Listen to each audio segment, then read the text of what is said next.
Bueno, aquí les presentamos a la muñeca de Bessie que se la regalaron a sus 15 años. ¡Ay, no manches, mira!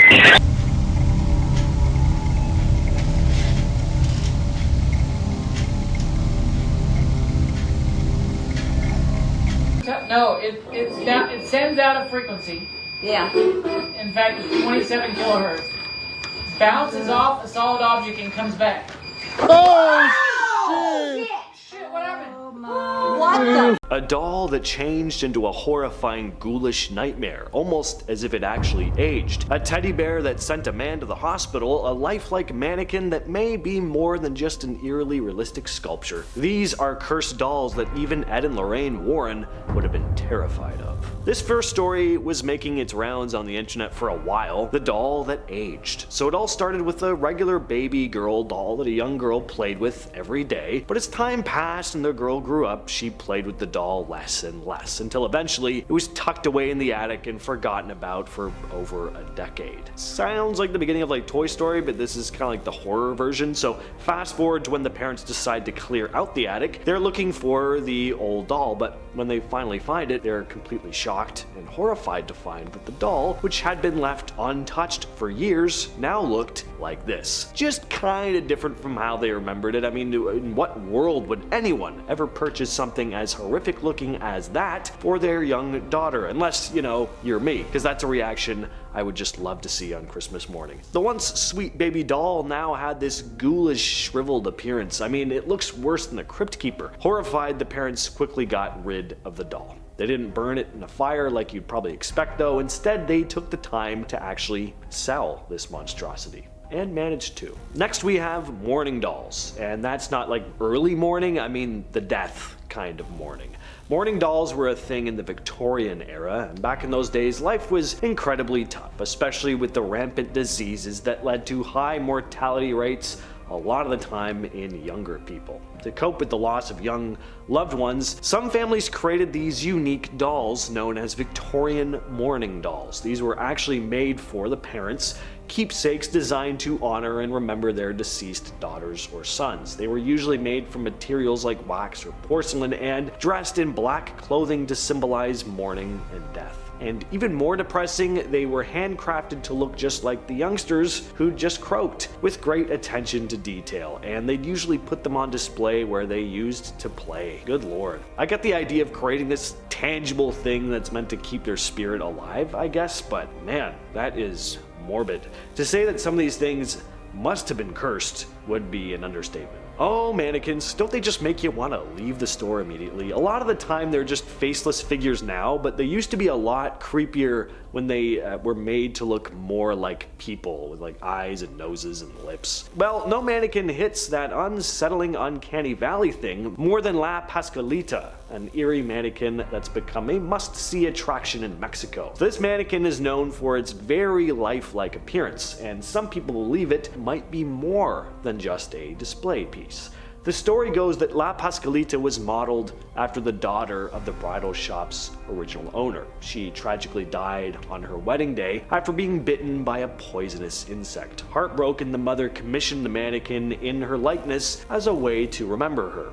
But there's always been this rumor or urban legend that La Pascualita isn't a mannequin at all, but a preserved corpse. Some claim they've seen her move or even heard her whisper. Plus the thing is just so eerily lifelike, especially for a mannequin. I mean, just look at that hand.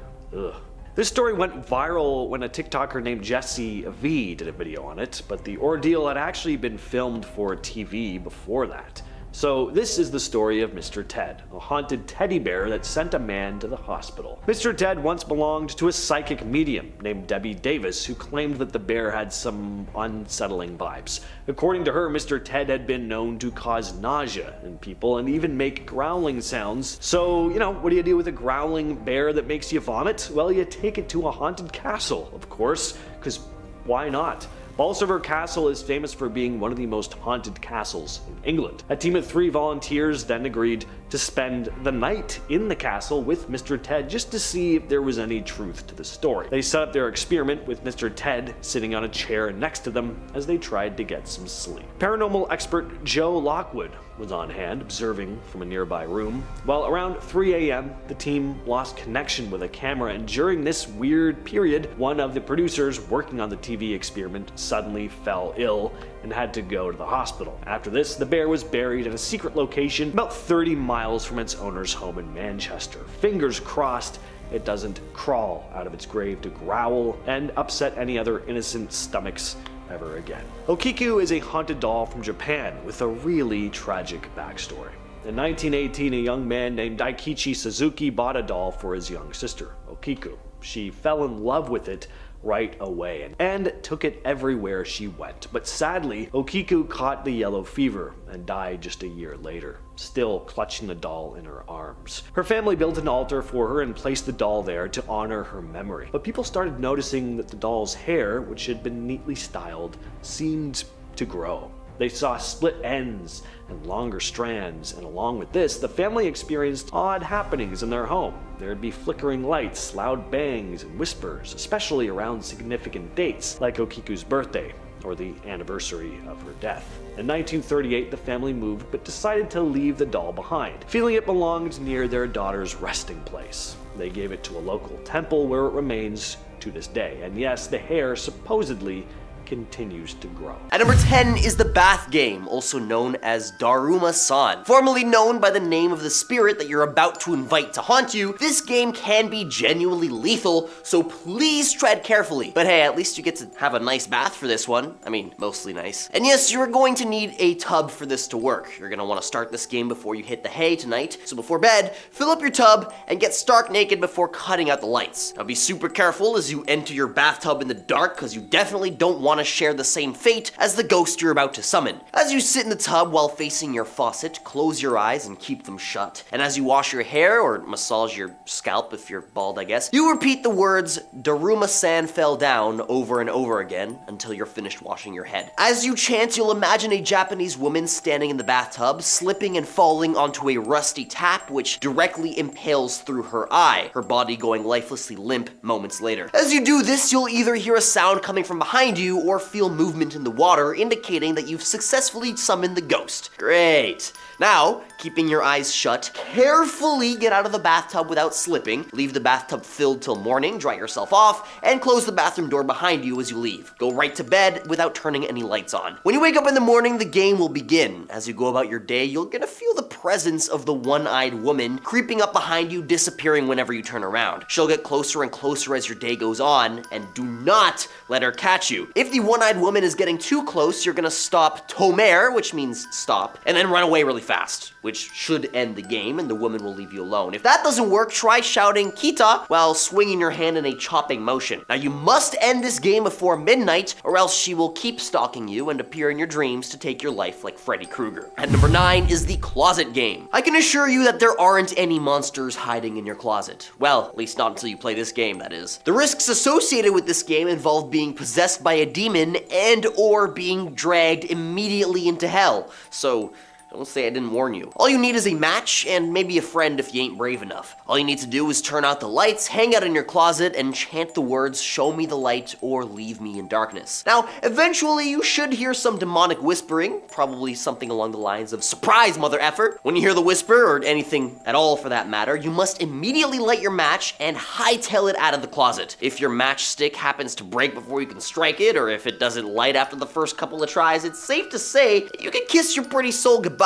But if you do manage to light it and leave in time, congratulations, a demon now haunts your closet. Great. From now on, always open that closet with the light on unless you want to meet your demonic tenant. On second thought, you might as well just board the closet shut, not unless you'd rather risk leaving the door cracked open for a demon to come out and suck the soul out of you while you sleep. If you're enjoying this video so far, please support the channel by pressing like, subscribing to Most Amazing, and ringing that notification bell. Coming in at number 8 is the elevator ritual. Have you ever wanted to visit an unholy alternate reality? Well, now you can. For this one, you're gonna need an elevator with at least 10 floors, and if you got any, bring any friends who are just as crazy as you are. Get in the elevator and start visiting floors. The sequence is 4, then 2, then 6, then 2, then 10, then 5, and then 10 again. If any random pedestrian enters or leaves the elevator during the sequence, you've got to start all over again. If you've done it correctly, a ghastly woman should enter the elevator once you stop at the 5th floor. Now, it's crucial that you do not pay this woman no mind. Don't greet her, don't glance her way, don't even acknowledge her existence whatsoever, because if you do, you could kiss your home dimension goodbye. Now, when you reach the 10th floor, you'll notice that everything should be different than when the doors opened the first time. This is your last chance to forfeit the ritual and turn back, returning to the 1st floor, because otherwise, you can step out into this parallel plane. Now, ignore the woman if she asks where you're going, and feel free to roam around and explore this new world, if you dare. Now, in order to return, you must get in the exact same elevator you started in, but getting back to this elevator may be more difficult than it seems, as you may become disorientated and forget which elevator you arrived in, or the elevator may seem to get further and further away from you as you walk towards it, and so on and so forth. Be vigilant and keep your wits about you. If at any point during the ritual you faint or pass out or otherwise lose consciousness, you will likely awake in your own home. However, be sure to carefully examine your surroundings upon waking, as the home to which you have been returned to may not be the one you started out in. At number 7, the 11 miles of hell. Just an 11-mile drive through the woods at night. And at the end of your trip, you get a wish granted, so long as you endure the horrors and don't perish along your way. How bad could it be? Let's find out. Before you get in your car, fixate on what you desire most in life. Then head out alone at night and drive around till you find the 11-mile road. You'll know it's the right one as it'll lead into the woods, it'll appear on your right, and it will have a single lamppost illuminating the entry. Now don't worry, if you really want to find it, you will. So you're gonna be cruising along following these bizarre rules on this empty road. Once you found the road, turn off your radio, and now you're committed, so don't even try to go back as it will end horrifically for you. Now the chilling part about this game is that each mile amps up the horror. In the first mile, it gets strikingly cold, and you have the option to turn on your heater or keep it off, but it's highly recommended you turn it on. By the second mile, if you still haven't turned on your heater, do it or you're probably gonna freeze to death. At the 3rd mile, ignore all the shadows in the trees, no matter how human they may seem or how distracting they are. In the 4th,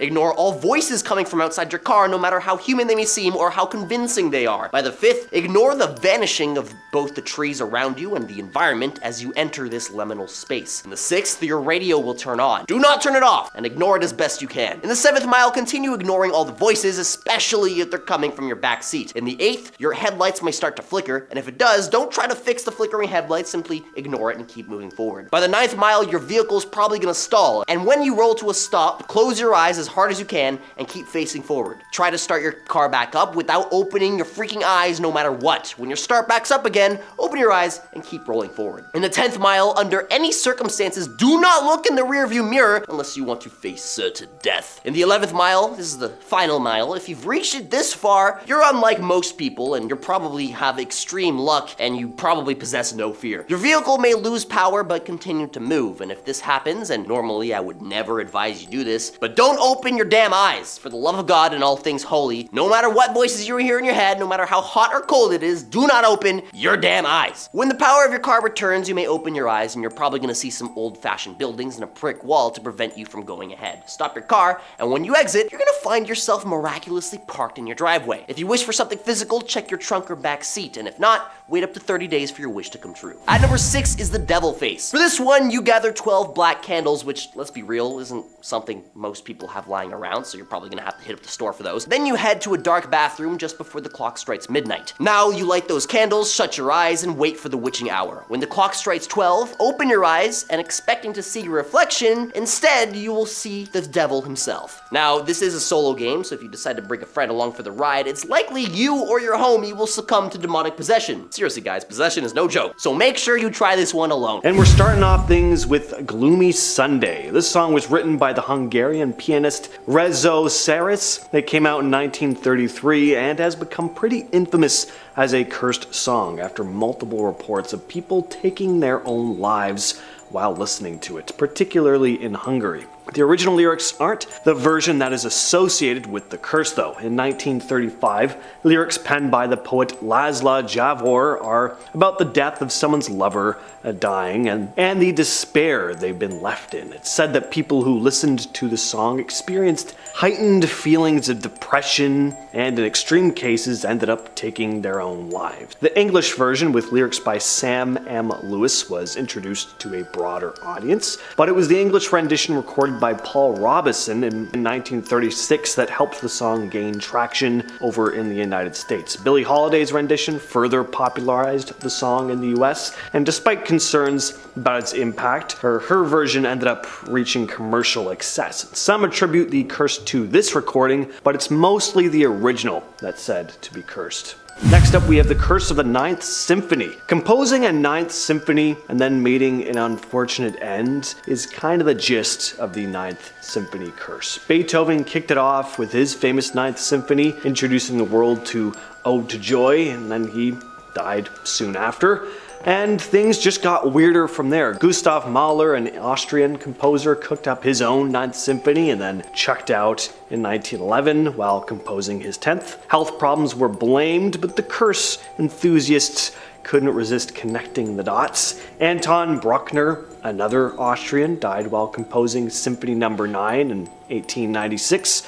Franz Schubert, Ralph Vaughan Williams, they never completed their 10ths either. Now, there are plenty of other composers who have managed to complete their 10th symphonies without any drama, but this myth is still something even some modern-day composers are a little nervous about. Philip Glass, a composer who's famous for a ton of movie scores, even admitted he was trepidatious about composing his 9th symphony, so he got around it by composing his 9th and 10th at the same time. And he's still around, so seemed to do the trick. Number 8, Crossroad Blues by Robert Johnson. This is one of the most famous tales in American music history. Rock and roll has been associated with the devil for decades, and it pretty much all started here with blues musician Robert Johnson and a crossroads. Robert Johnson, a Mississippi Delta blues musician, recorded Crossroad Blues in 1936. The lyrics tell the tale of a man at a crossroads contemplating the choices he faces in life. There's a myth associated with this song that Johnson made a deal with the devil to achieve extraordinary guitar playing skills and musical success. There are also several musicians who covered or were associated with the song who faced tragic events. Lynyrd Skynyrd covered the song and experienced a devastating plane crash in 1977. Crash claimed the lives of 3 band members along with the tour manager. The Allman Brothers were known for performing Crossroad Blues, and they had their share of misfortune as well. Duane Allman died in a motorcycle accident in '71. Just over a year later, near the same location, bassist Barry Oakley also perished in a motorcycle accident. Next up, we have My Way by Frank Sinatra. This is a classic tune that has found its way into countless karaoke bars around the world, including the Philippines, but this seemingly innocuous song has earned a pretty notorious reputation over there, where it's believed to be associated with a curse. Apparently, singing this particular song in a karaoke setting can lead to violence. Numerous reports and anecdotes have circulated about altercations breaking out in Filipino bars after someone performs My Way on the karaoke machine. Some attribute it to the song's defiant and self-assured lyrics, that maybe the act of singing it can provoke feelings of arrogance or aggression, and some just say that singing this song off-key sounds particularly bad, which I think is the case for most songs, but whatever the reason, the association between My Way and karaoke-related violence has become so ingrained in Filipino culture that some places even display warning signs cautioning patrons against selecting My Way to avoid any potential conflict. Other karaoke bars just straight up ban the song altogether. Incidents linked to the curse have been reported across the Philippines, ranging from heated arguments to physical altercations, and in extreme cases, even fatal ones. Number 6, Music Must Change by The Who. When they were recording the song, their legendary drummer Keith Moon was having a tough time getting it right. He was also dealing with some addiction issues at the time, so the band brought in a session musician to lay down the beats. Now fast forward a bit, just a month after they dropped the album Who Are You, which the song is featured on, Keith Moon died at 32 due to an accidental overdose. The band only played this song a handful of times after that, but cut to 2002, and they decided to dust off Music Must Change for an upcoming tour. Just one day before they were supposed to hit the road though, their bassist John Entwistle passed away. So after that double whammy, The Who decided to finally retire the song for good. The town of Florala, Alabama and parts of Florida were once stalked by a massive alligator. Nicknamed Two-Toed Tom, was often described as a 14-foot red-eyed hell demon, missing 2 toes on his left foot after getting caught in a trap. Now, stories of the gator eating livestock as well as farmers themselves started spreading in the 1920s. He was said to be impervious to bullets, and one famous tale even goes that a farmer named Pap Hines found one of his mules torn apart by what looked to have been a large alligator, so he and his sons filled 15 syrup buckets with dynamite, tossing it into the nearby pond to try and get rid of whatever creature they figured had crawled out of there to feed. Well, instead of killing the beast, they just enraged it. Out of the pond came the massive hellish gator known as Two-Toed Tom, who brutally attacked the farmer's granddaughter, eating her whole. Hines fired at the creature, but to no avail. Ojai, California is said to be home to an incredibly terrifying demon with an incredibly heartbreaking past. Legend says that in 1948, a large bushfire broke out and destroyed everything in its path. Forests, grasslands, and even a few homes, one of which belonged to the father of who is now known as the Charman. When the fire engulfed the father and son's home, it claimed the life of the Charman's dad and badly burned the Charman himself. Due to the devastation of the fire, it was weeks before anyone was able to reach the home and provide support to any of the survivors of the fire. It was in this time that the Charman is said to have gone mad and to have given up his soul to some kind of demonic force. Apparently, when rescuers arrived, the Charman's father had been strung up by his feet, and the man's burnt skin had been almost entirely removed from his body. To this day, the Charman is said to haunt the Creek Road Bridge in the town, also known as Charman Bridge now. But it's a bit more than local legend, because apparently the local police station routinely receives calls about disturbances related to the Charman in the area he's believed to haunt, which makes the whole thing just a bit more real and a whole heck of a lot more terrifying. A demonic dog is said to stalk a small stone church in the small mountain town of Valley Crucis in Watauga County, North Carolina. If you stop just off Highway 194 at the edge of town, you'll find an old church, and in the churchyard cemetery, if you're driving at night, you may be lucky enough, or rather unlucky enough,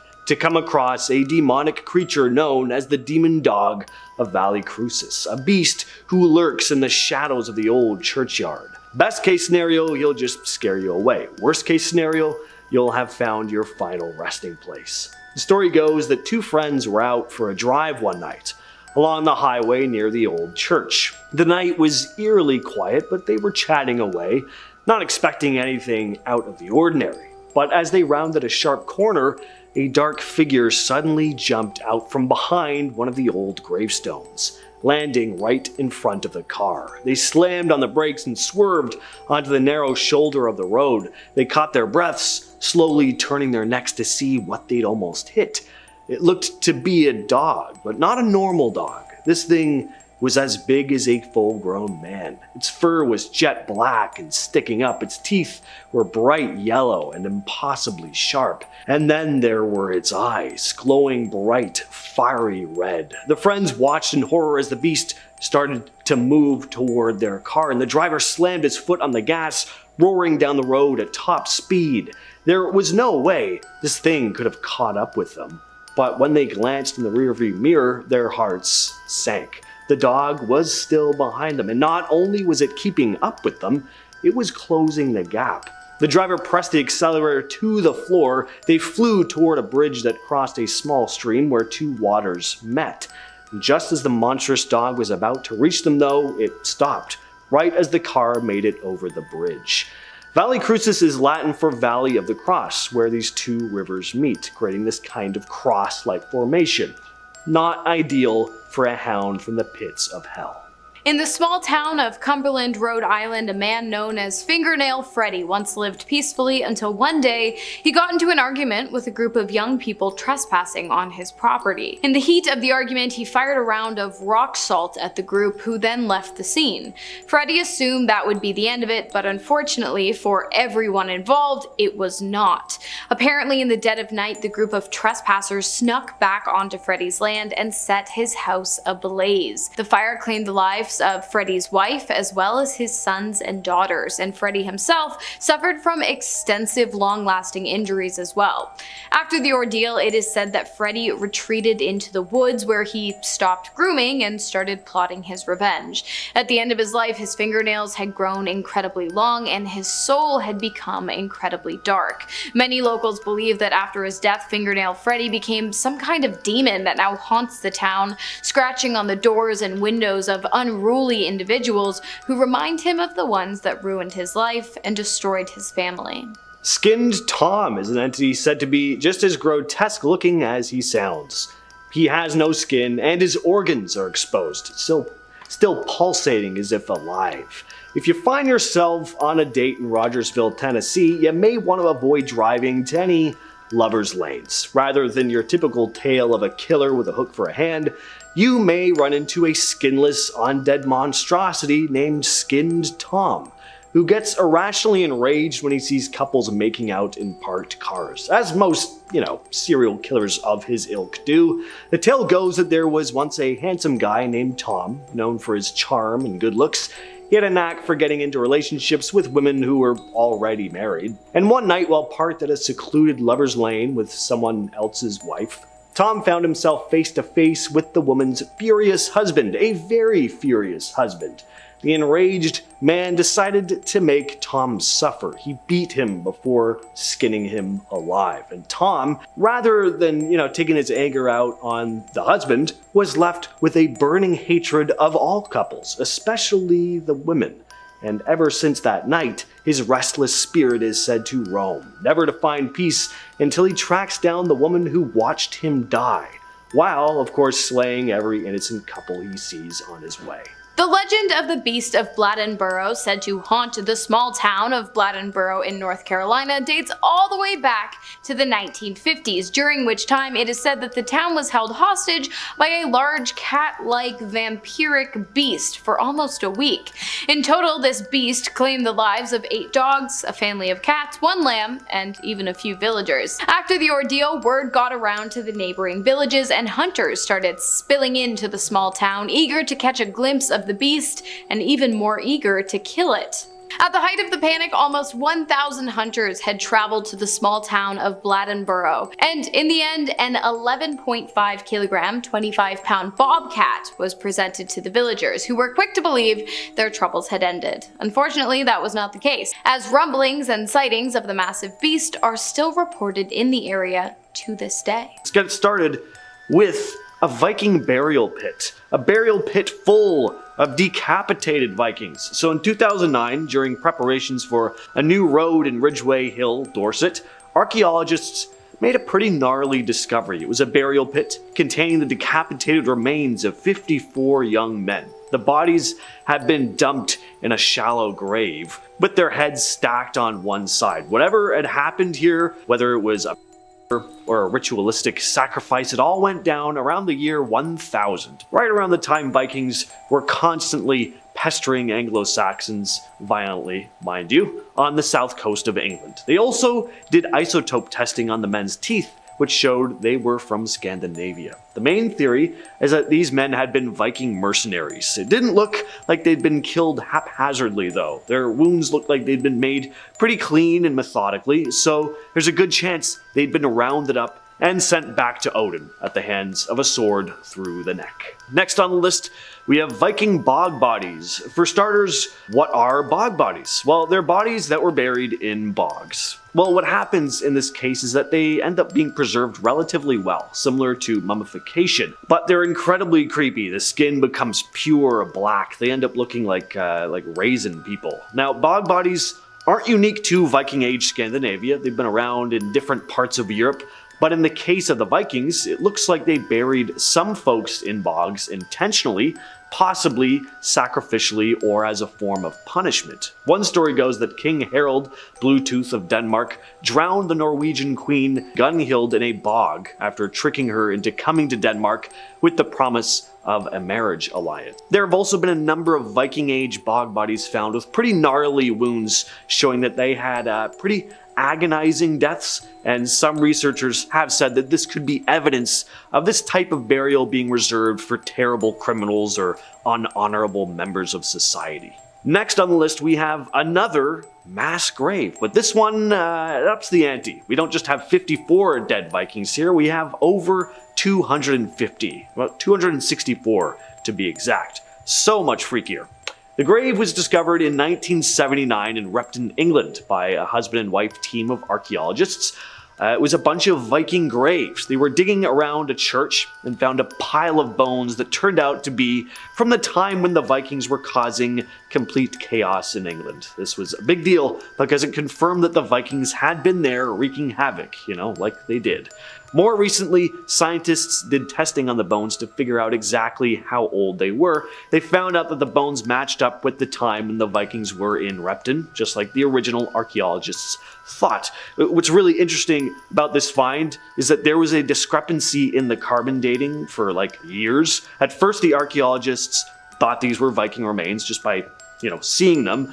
But when the bones were carbon dated, it looked like they were from well before the Viking Age. But they hadn't accounted for how much fish was in the Vikings' diet, which can throw off carbon dating, they've recently found. So it makes the bones seem older than they actually are. So it was recently found that these were indeed Vikings, though. The dig also turned up some other cool stuff, like Viking weapons and coins. Next, we have the remains from St. Brice's Day. In 2008, the remains of over 30 fighting age men were found buried in a mass grave during an excavation at St. John's College, Oxford. They were believed to be Danes, some of the victims of the St. Brice's Day. Pretty dark day in English history. It happened on November 13th in the year 1002.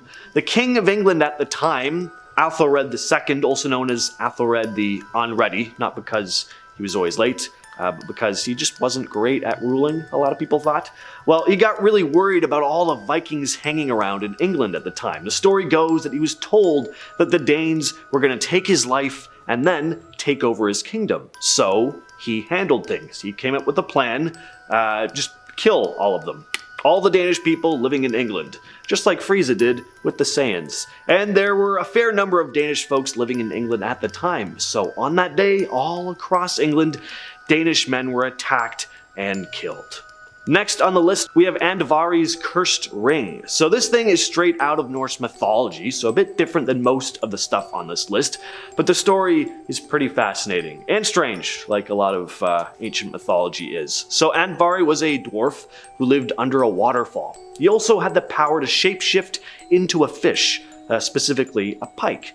He had this magical ring, the source of all his power and wealth. But Andvari, while in fish form, got trapped in the Norse god Loki's net. He'd been catching fish, but was pleasantly surprised when one of the fish turned into a dwarf and had a nice ring on one of his digits. Loki ended up swiping the ring from him. He needed the ring to pay off a debt after accidentally killing one of the dwarf king's sons, who'd taken on the form of an otter. Andvari then placed a curse on his ring, that whoever possessed it would be cursed with misfortune and ultimately meet a pretty grim fate. Well, Loki gave the ring to the dwarf king Hredmar to make amends, but it turned out that Andvari was also one of Hredmar's sons. Not knowing the ring was now cursed, tragedy befell pretty much his entire family. His sons became greedy for the ring and all met pretty grim fates once they got their hands on it. I'm summing things up, of course. This story would be the length of the entire video if I went into every detail, but this story probably does sound a bit familiar. Yes, it is one of the many pieces of ancient mythology that inspired Tolkien when writing Lord of the Rings. Next on the list we have the Vale of York Hoard. This is a pretty cool artifact, or collection of artifacts rather, that really encapsulates what Vikings were all about. Just traveling around and taking stuff. The artifacts were found in 2007 by a father and son using metal detectors. It was a gilt silver cup or pot, which is already a treasure in itself, but it contained more treasure, mostly coins, but there were also ornaments and bars of silver, jewelry, and the coolest part was that all of this stuff was from different parts of the world, mostly Europe of course, but some of the items were from as far as Afghanistan. Like Vikings, they live up to their name, they got around, and it's pretty amazing to see direct physical evidence of it with a collection like this. Now, were some of these items gifted to whoever this Viking was? Probably. They weren't like just pillaging and killing all the time like we've been mostly led to believe, but it's also pretty safe to say some of this stuff was taken by force or picked up after a raid. Our first number is 666 666 6666.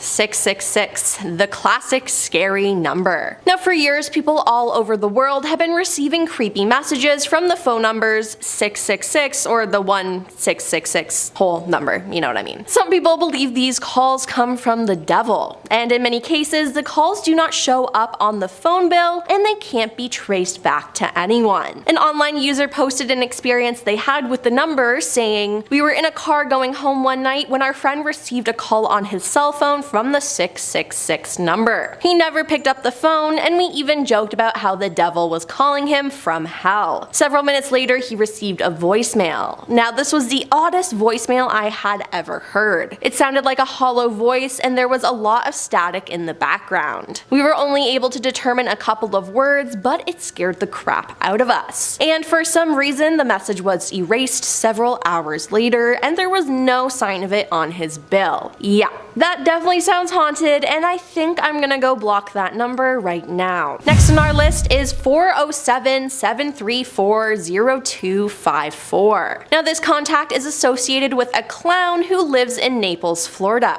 It is one of the famous ghost numbers that people avoid calling. It said when you call the number, it connects you to Wrinkles, the clown. Now Wrinkles will then appear and intimidate you and your friends. He wears a red and white polka dotted suit, balloons, and a morose face mask. His phone number is plastered on stickers scattered throughout the Naples area. Now the Wrinkles the Clown craze dates back to a 2014 video. Caught on CCTV's grainy black and white camera, a scary video of Wrinkles is captured. At first, many people thought it was a joke, but it wasn't. It has since gone incredibly viral. In the video, a girl is seen sleeping on a trundle bed. The drawer beneath her slowly opens, seemingly on her own, to reveal a clown in a polka dotted suit. He stands up to his full height and looms over the sleeping child. Luckily for her, she doesn't wake up and isn't permanently scarred. Turns out Wrinkles was not an intruder, he was brought to the house on purpose by parents looking to mess with their daughter. For Wrinkles, scaring people is a profitable side hustle. Wrinkles the Clown is most commonly summoned as a desperate or mean disciplinary tactic. Parents pay $150 an hour for Wrinkles to scare their misbehaving kids. There was even a documentary about him, but he's never revealed his true identity. Due to that, I do not trust him, and if I ever see Wrinkles in real life, I think I would cry. Number 8. 999-9999. Now this is one of the numbers you should not call in Thailand. Legend has it that if you wish to die after midnight, dial that number. The story goes when the person answers the phone, you make a wish, and that once you make a wish, you want to meet your maker, and a bizarre incident happens and you are no more. Now there is some controversy regarding this number, as reports say it was set up to promote a movie, but it's not clear if the curse was made up by the movie or inspired the movie. spooky. The eerie number is believed to still be haunted 22 years after the film's debut, and personally, I wouldn't even jinx it. Whether it's legend or real, I'm just gonna stay away. Next on our list is 1000000000. This strange number is linked to Asian people and is believed to be one of the most haunted phone numbers. It's believed to be a call from the dead. It's said if you see this call, your deceased relative is trying to reach you. People who received the call reported that a male voice instructed them to ask 15 people to call him back, and failure to do so would result in their death. Now this just sounds like some early 2000s chainmail that would have scared me when I was 10, so I'm not too sure I believe it. Next on our list is 2020. People who were children in the 1970s claim that in the UK there was a mysterious number that could be dialed for free in a payphone. When the call was picked up, you would hear a woman's voice saying over and over, help me,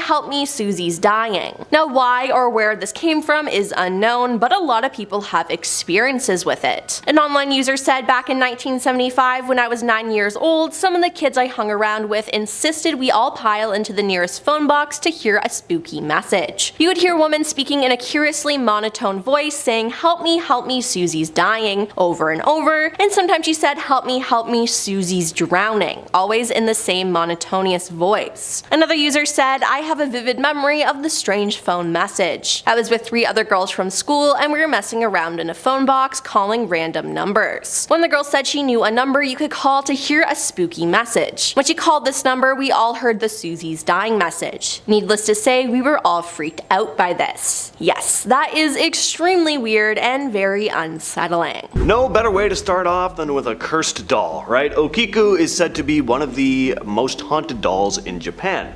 In 1918, a young man named Akichi Suzuki saw the doll sitting in a shop in Sapporo and decided to buy it for his younger sister, Okiku, who fell in love with the doll instantly, taking it with her wherever she went, and she named the doll Okiku after herself.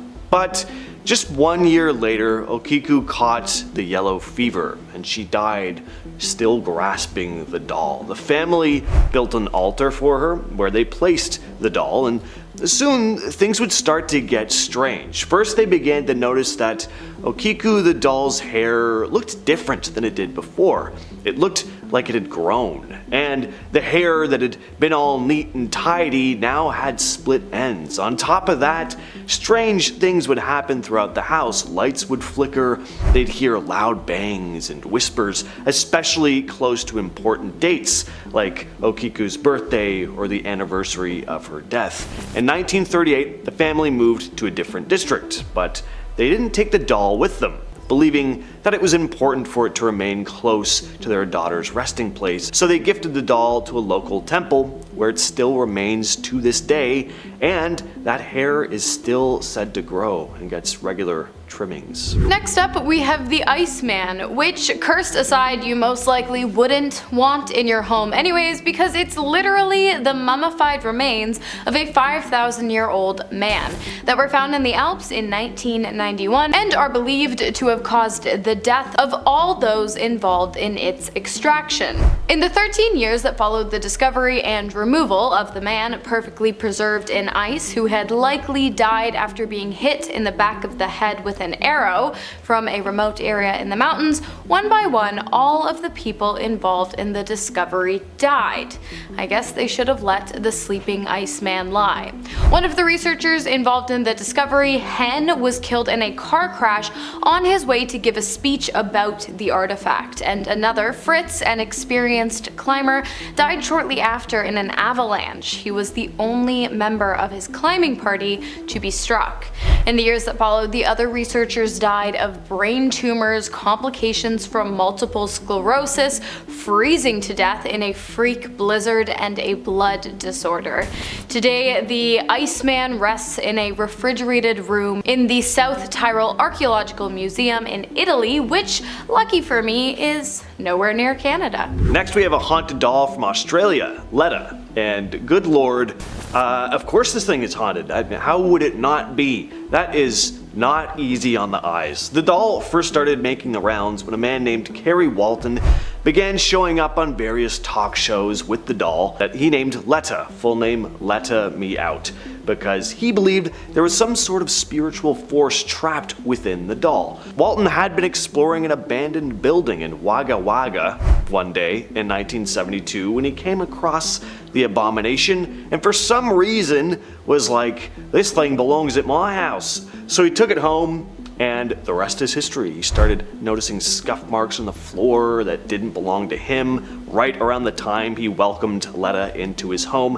He'd even noticed the doll move slightly on its own right in front of him. Other people would claim to feel this uncomfortable unease around Leta. There are even stories about the doll causing people to faint. Next up, a lot of dolls on this list. We've got the real life Annabelle. If you're not sure what I mean by that, Annabelle is a horror movie about a haunted doll named Annabelle, who is directly based off a real life haunted doll also named Annabelle. The real-life doll was an innocent-looking Raggedy Ann doll, and she was gifted to a nurse living in Hartford, Connecticut. After receiving the doll, she and her roommate, a fellow nurse, began noticing incredibly strange occurrences around their home. The doll would mysteriously appear and disappear from rooms around the house and uncross and cross her legs when no one was looking. And then, one day, the nurses came home to find "Help Me" written on a piece of parchment paper and crayons scattered across the floor. And soon after, they witnessed Annabelle moving firsthand right in front of their eyes, lifting her arms up at the dining room table. They then took the doll to a medium who believed that it was inhabited by the spirit of a young, harmless woman. But shortly after that, one of the nurse's fiancés visited their home. And that was proved wrong. He had a nightmare about Annabelle before waking up in a fuss and throwing the doll across the room in anger, when all of a sudden 4 large scratches appeared across the man's body. The women then took the doll to a priest who instructed them to seek the assistance of paranormal experts Ed and Lorraine Warren, who believed the doll to be possessed by a demon. Annabelle was then taken from the nurse's home in the pair's car. They actually had a car crash on the way to bring it to the Occult Museum in Connecticut, where it now resides in a sealed box. One of the creepiest tombs you'll find in Egypt is the tomb of Amenhotep, located in the famous Valley of the Kings. Inside, there is a chilling inscription meant to keep anyone from messing with the tomb, a warning to anyone who dares to disturb the king's resting place. The inscription lays out some pretty terrifying consequences for anyone who tries to steal or disturb it. They'll lose all their earthly wealth, drown at sea, be burnt alive in a fiery furnace, and be cursed to die without any heirs or a proper burial. Not sure what losing all your money really matters if you're gonna drown and somehow die in a fire. But then again, the timeline of these events is an outline, so maybe you'll be poor for years before getting set on fire, then hopping into some water to try and put yourself out, only to suddenly remember that you can't swim. If that's not enough though, the inscription warns that your bones will rot away. Again, improper burial. This was a very big deal in ancient Egypt. The Sheki Abd el-Qurna is an ancient burial site in Thebes, now Luxor, known for its tombs and a decidedly eerie atmosphere. As a necropolis, it's filled with tombs, and a lot of them come with creepy warnings meant to scare off tomb raiders. One of these warnings is found on a stone slab that's now on display at the National Museum of Scotland. The inscription reads, "Watch out not to take a pebble from within it outside. If you find this stone, you shall not transgress against it. Indeed, the gods, since the time of Pre, those who rest in the mountains gain strength every day, even though their pebbles are dragged away." Basically, it's telling anyone who dares to touch or remove even a small little stone from the tomb that they'll anger both the gods and the spirits of the dead and face their wrath. So imagine what would happen if you took a whole mummy. My only question is, what happens if you get a rock in your shoe or something and you just leave without knowing? Does the curse count if you take something away accidentally? "As for all men who shall enter this, my tomb impure, I shall seize his neck like a bird." That's what's said on the mastaba of Katika Akeki. Mastabas are a type of tomb with a flat-roofed structure that were commonly used for burials. In Saqqara, there are over 160 of these tombs, many of which contain mummies. Not every tomb has spooky inscriptions. but some certainly do. Messages that make it very clear what happens if you try to loot them. Archaeologists have found colorful hieroglyphics in some of these tombs, and according to a professor from the American University in Cairo, these warnings are serious. Anyone deemed impure who enters one of these tombs is condemned to a punishment from the gods. Part of the inscription on Ikaki's tomb, warning about the gods seizing your neck like a bird, is pretty cut and dry. Mess with the tomb, your life will suck and you'll probably die a brutal, painful death. Antifi was an ancient Egyptian nomarch, which means he was a regional governor, and this was around 2100 BCE. He was also a military commander. He might not have been a full-on pharaoh, but he was still pretty important, and he wasn't about to leave his tomb unprotected. This guy, like many ancient Egyptians, took his afterlife very seriously, and he made sure anyone thinking of messing with his tomb would regret it. On the walls of his tomb, Antifi left a pretty ominous warning. Basically says that if any ruler, or anyone, really disturbed his tomb, they'd be rejected by Hemen, a falcon god associated with the afterlife. Now, if this wasn't enough of a curse, he also declared that the heirs of anyone who tried to loot his tomb would lose their inheritance. So not only would you face the wrath of the gods, but your family would lose everything as well. Now, while this inscription might not have stopped modern day archaeologists from digging up the tomb, it definitely worked on the ancient tomb robbers. The inscription seems to have done its job because there's no sign that anyone dared to loot Antifi's tomb back in the day. The roof collapsed at one point and ended up being fixed in the 20th century, but the damage wasn't caused intentionally, and even then, most of the place is still intact. Harkuf was an ancient Egyptian explorer and governor of Upper Egypt during the 6th dynasty. He made sure to leave behind a pretty ominous warning for anyone who might try to disturb his peace in the afterlife. In his tomb, Harkuf left an inscription that mainly talks about his experiences and hopes for his journey into the afterlife, but then he adds a message for anyone daring enough to step into his tomb. The inscription reads, "As for any man who shall enter into this tomb, I will seize him like a wild fowl. He shall be judged by the great God." Now, at first, it might not sound like the scariest curse, but when you dig into ancient Egyptian beliefs, it's actually pretty terrifying, and the age of the pyramids being cursed by the great god was very serious. The great god, often associated with Osiris, the god of the afterlife, had the power to condemn a soul for eternity. So, being judged negatively by him was pretty much the worst thing that could happen to anyone back then. Starting us off at number 10 is the Busby chair. The year was 1702 when the British killer Thomas Busby was executed for taking the life of his father-in-law. As the story goes, Thomas was strangely obsessed and protective of his beloved chair, and killed his father-in-law after he found him sitting in the chair without permission. Before his execution was finalized, Thomas was given one final request, and he chose to have one last drink in his chair. And according to the legend, his last words were, quote, "May death come to anyone who dares sit in my chair." Now, of course, no one took this entirely seriously at first. He was a man facing death and was bound to spew a concerning thing, or plus he was known to be a liar and a killer, so no one really took his words to heart. That was until people actually started dying. After Busby's death, multiple reports arose of one tragedy after another, and each of them came from someone who had sat in the killer's beloved chair. One man was found hanging outside the Busby Stoop Inn after sitting in the chair, and many soldiers who sat in the chair during World War II would die days later. Could it be that he was so protective of this chair as it wasn't from our version of the universe? Who's to say? But nowadays, for the safety of everyone, the chair lives in the England Thirsk Museum, hanging from the ceiling so that no one else can ever accidentally be cursed by the evil seat. Next up at number 9, the Hope Diamond. As the legend goes, back in 1666, a French merchant obtained this beautiful blue diamond after illegally plucking the gem from a Hindu idol and selling it to King Louis XIV, a sacrilegious crime for which he was later mauled to death by dogs for committing. Fast forward a few years to the French Revolution, and the cursed gem was allegedly stolen and subsequently disappeared for years, only reappearing in the 1800s. Could it be that it made its way away into another dimension during the French Revolution, only to reappear and continue causing misfortune to anyone who possesses the cursed jewel? I mean, there's really no way of truly knowing, but as soon as it made its way back into society, the jewel wasted no time ruining lives, and has routinely been blamed for several tragedies over the years. Some of the misfortunes include the loss of a great fortune, people's deaths, and people taking their own lives, while some even say Marie Antoinette's death could have been linked to her possession of the cursed. Nowadays, you can find this cursed object safely stowed away behind glass in the Smithsonian, where it can no longer wreak havoc on the public. Coming in at number 8, the Crying Boy painting. Originally created by the artist Giovanni Bragolin, the painting of the Crying Boy turned out to be a national sensation,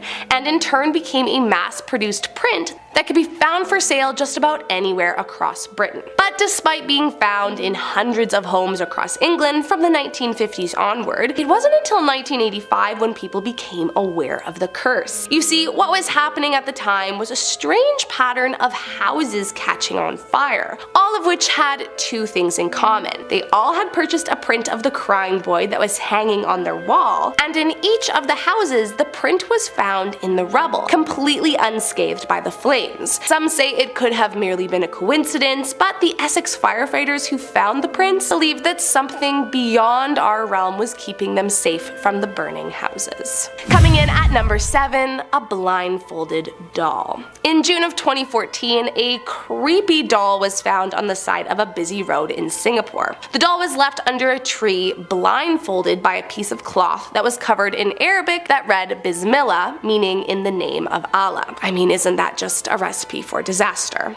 After the doll's discovery, a mysterious post appeared on Reddit. It claimed that the doll was known to be possessed by an evil entity, and then it could walk and even talk on its own. Apparently, the original owner was so afraid the doll was gonna kill her or hunt her down if she tried to give it away that she decided to blindfold it to make sure it couldn't see where she went after she left it abandoned. And for good measure, she wrote the Arabic phrase in hopes that it would keep the evil cursed trapped within. According to the witnesses who found the doll on the road, it mysteriously vanished not long after it was found. And many believe that the curse was passed on to someone who found it and unknowingly removed the curse trapping blindfold. At the moment, no one actually knows where the cursed doll is, and some even think it could be some kind of evil entity from a parallel universe that's using the doll as a host to wreak havoc on our world. Coming in at number 6, the Delphi Purple Sapphire. Often referred to as the cursed amethyst, as, funnily enough, it's not a sapphire, the Delphi Purple Sapphire was a beloved stone once held safely in the Temple of Indra. That was until English Colonel W. Ferris looted it from the temple during the Indian Rebellion in 1857, and brought it back with him to England. However, Ferris soon regretted his decision, as not long after his return home, he quickly began losing his fortune, and his entire family started facing bad luck at every corner. At first, the family blamed the financial hit on a bad investment, but after one of their friends took their own life after holding the stone in their hands, they began to fear that some unseen force could be sabotaging them. And it wasn't just Ferris's family that reaped its misfortunes. The following owner, author Edward Heron Allen, had such bad luck that he tried 3 times to get rid of the stone by throwing it into a nearby river, only for it to make its way back into his possession each time. Eventually, Edward decided to lock up the stone in a box and attempt to seal its powers away, and even shipped it off to his bankers with a set of strict instructions to not open the box until after his death. But London's Natural Museum of History got wind of this so-called cursed stone, and Edward gave in, giving it to them, provided they did not open the box until 3 years after his death, and that his daughter may never be permitted to touch it. The museum followed their strict instructions and waited their due time before setting it out on display, and they quickly discovered Edward was not exaggerating his claims. The museum curator, who had handled the stone a total of 3 times, says each time something awful has happened to him. Once he even got kidney stones after transporting the stone for an afternoon. Number 10. Dybbuk box. In Jewish folklore, a Dybbuk is an evil spirit. Supposedly Supposedly, someone accidentally summoned the demon while using a homemade Ouija board, but managed to trap it inside the wine cabinet. The Dybbuk box came to light in 2001 when Kevin Manus purchased it and started having terrible nightmares. He then decided to gift the cabinet to his mother, who suffered a stroke the very day she received it. Not just this, but every person who ever owned that wine cabinet has reported experiencing horrible events. The last owner of the cabinet, Jason Haxton, found out the box possesses a spirit of a malicious Jewish creature called a Dybbuk, who has the ability to haunt and possess the living. Jason not only had nightmares but also developed a strange skin disease and began coughing up blood. At that point, Jason contacted his local rabbis and sealed the Dybbuk back in the box. Jason later, wanting nothing to do with the box, gave the cabinet to Zach to display it in his museum. You actually may have heard of this box before because in 2018, fans of rapper Post Malone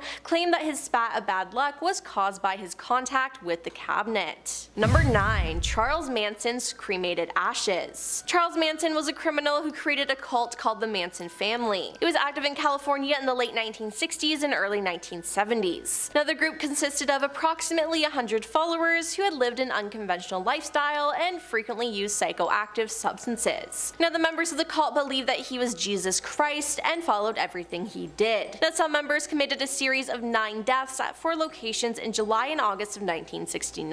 In 1971, Manson was convicted of first-degree homicide and conspiracy to commit homicide for the deaths of 7 people, including the film actress Sharon Tate. When Charles Manson died, his body was cremated, and some of his followers actually took fragments of his ashes to keep as a memento. This led to such creations as the Ryan Almighty blood paintings of Manson, in which the eyes were filled in with Charles's own cremains. Painted in Ryan's own blood, the artistry has to be appreciated, but the morbidness of the painting with the cremated ashes included makes for a unique piece, to say the least. This very painting is on display at the museum along with other Charles Manson memorabilia, including a prison-worn outfit, Manson's own TV, and even more ashes in a display case along with Manson's dentures. Number 8. Love Ranch bed. Zach acquired the bed and bedroom furniture of Bunny Ranch and Love Ranch owner Dennis Hoff, which eerily includes the mattress Dennis died on. Dennis died in that room of a heart attack on October 16, 2018. He was 72 years old. Now, this just so happens to be the same mattress Lamar Odom was on when he overdosed 3 years prior in October 2015. Safe to say, a lot of bad things have happened on that mattress. Zach says they never swapped out the mattress in the Love Ranch room, and now folks at the legal Nevada brothel believe it's cursed. Zach said that he was told that the bed was cursed, so of course he wanted to add it to his collection. Number 7. Dr. Jack Kevorkian's van. Jack Kevorkian publicly championed a terminal patient's right to die by physician-assisted suicide, embodied in his quote, "Dying is not a crime." It said that he assisted at least 130 patients in ending their lives. For this, he was convicted of homicide in 1999 and was often portrayed in the media with the name of Dr. Death. Jack, who died in 2011, lived out of a van for periods of his life and used it to carry out some of his crimes. Zach found this van and paid $32,500 for the rusty 1968 Volkswagen van, which has been parked in storage at the American Jewelry and Loan Pawn Shop on 8 Mile in Detroit. Now it sits at his museum for all to see. Number 6. Demon House Staircase. From a very intriguing standalone documentary of the same name, The Demon House was an investigation undertaken by Zach and the team at a home in Indiana, where the family claimed that numerous members of the family had been possessed by a spirit. The local police department and even social services within the local area were convinced that the house was some way haunted. From footsteps in the corridor to full-on body possession, the Demon House creeped Zach and the team out more than anything we've witnessed on the show before. Now, Zach actually purchased the home for himself for investigations back in 2014 and used it to film the documentary before bulldozing it entirely in 2016, taking pieces of it, including the staircase, back to the haunted museum. The Twilight franchise is full of awkward performances and poorly written dialogue, but the scariest thing to come out of it may be a doll that was used on set. In Breaking Dawn Part 2, Bella and Edward's daughter, Renesmee, was a doll. She wasn't supposed to be a doll in the story, they just decided it would be easiest to use a doll on set instead of a real human being, which I mean, sure, but easier doesn't always make something better. And in the case of this movie, the prop was downright nightmarish. If I had a daughter that came out looking like that, it wouldn't be good. Anyway, apparently this prop doll doesn't just look creepy, it is creepy. By that I mean the cast said they thought the thing was downright haunted and hated being around it. So much so that it was nicknamed Chucky Smee. It now sits in the Forever Twilight collection in Forks, Washington, which displays a whole bunch of props and wardrobe from the movies. Staff will say they see the doll moving around on her own, often being found in different positions in the glass case. Staff will see her standing up straight one day, only to come in the next day with her sitting or in some weird position.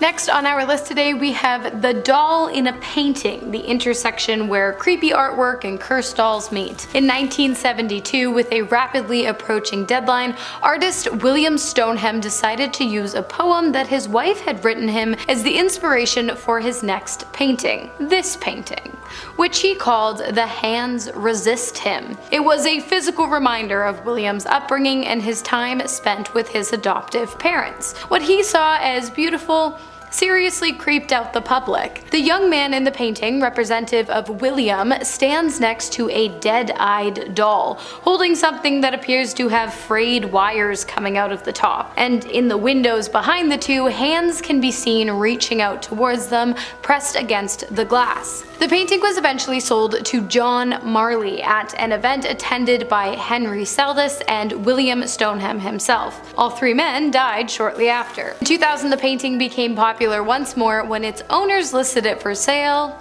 on eBay, claiming that their daughter had seen the man and doll in the painting fight, and that at one point the family had even witnessed the man go missing from the painting after he climbed right off the canvas in the middle of the night. The family selling the painting was also looking for someone to bless their home after the piece was gone. I don't blame them, it's really creepy to look at. In a museum in the town of Quesnel, British Columbia, there's a doll named Mandy that likes to follow people with her eyes, and these are not the kind of eyes you want to have following you around a room. Just take a look at this monstrosity.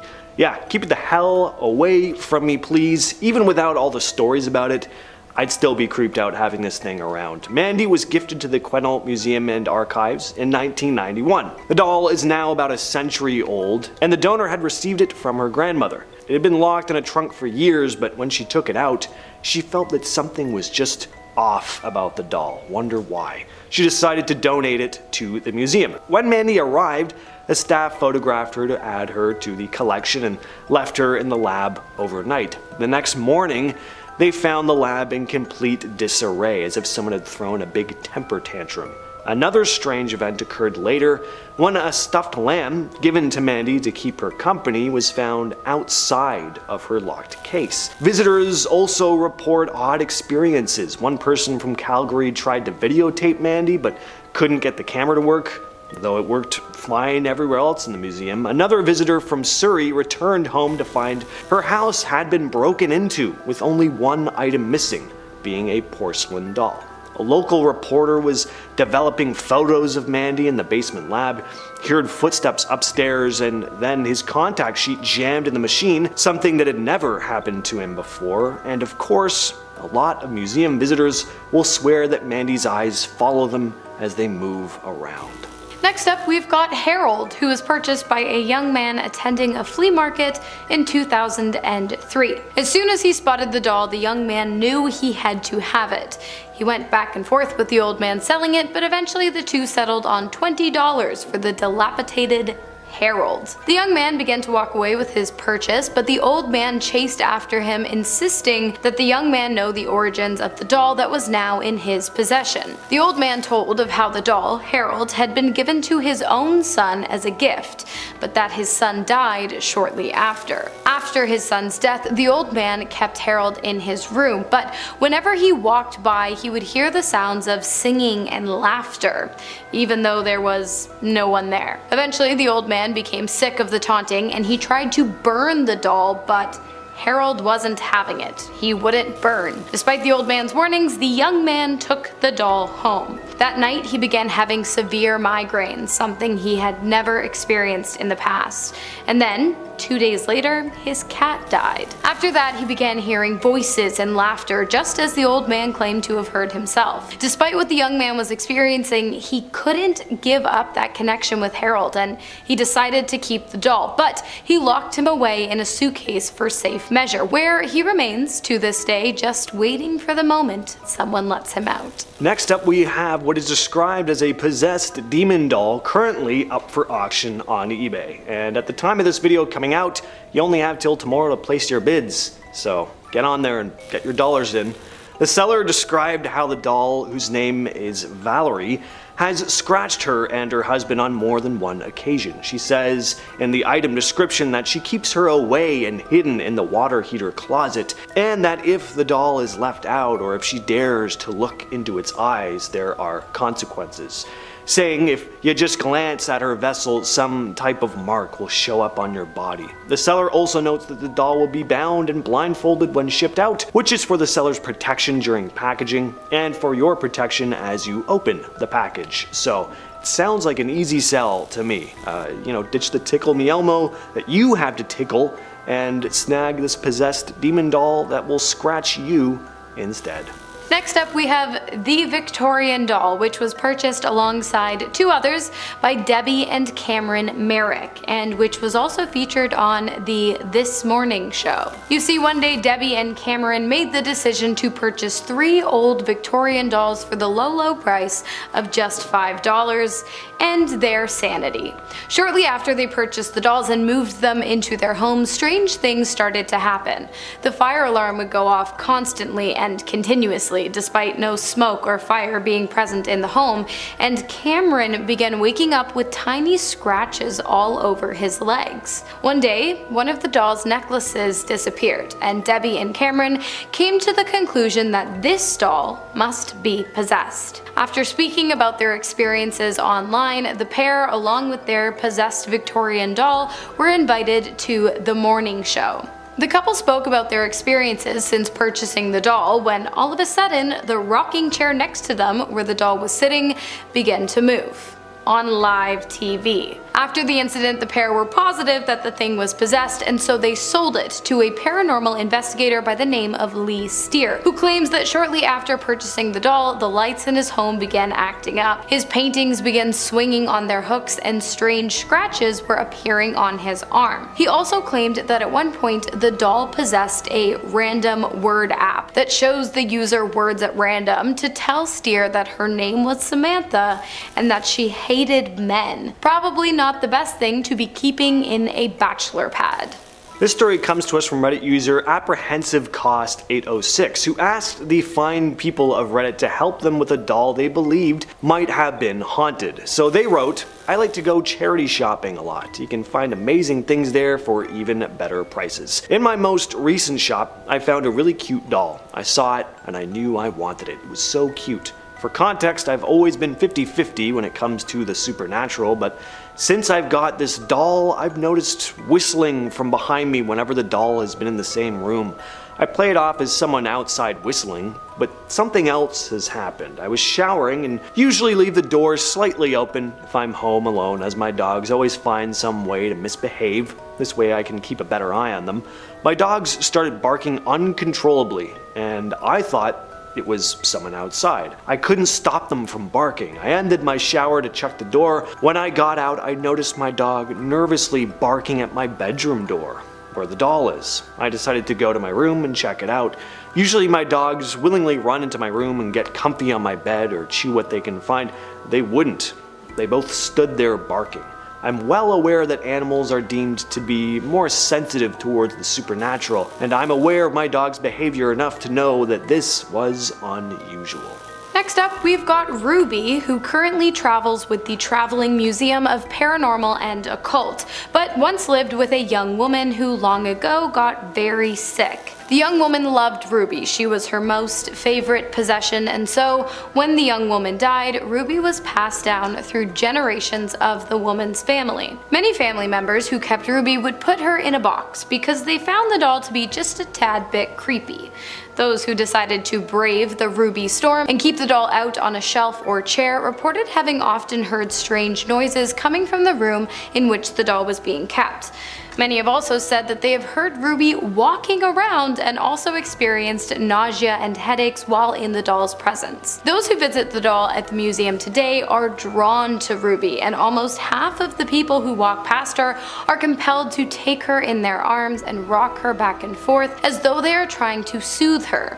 When they are made aware of their actions, they're shocked, appearing as though they have no recollection of how the doll had gotten into their arms in the first place. Other visitors have gone home with photos of the doll on their phone, even though they swear they have no memory of taking any. Alright, next up we have Violet the Haunted Doll, who was purchased by Reddit user Abandoned Explorer 21, who stumbled on the doll at a yard sale. The doll was offered for free with a note claiming it was haunted. The user asked the owner why she believed the doll was haunted. The owner said that she had bought the doll at a thrift store for her daughter, who named it Violet. Strange things began happening almost immediately though. The owner heard her daughter arguing with someone she claimed was Violet. One day while her daughter was out, the owner heard a girl's voice coming from the daughter's room. She found Violet in the center of the room and moved her to the bed.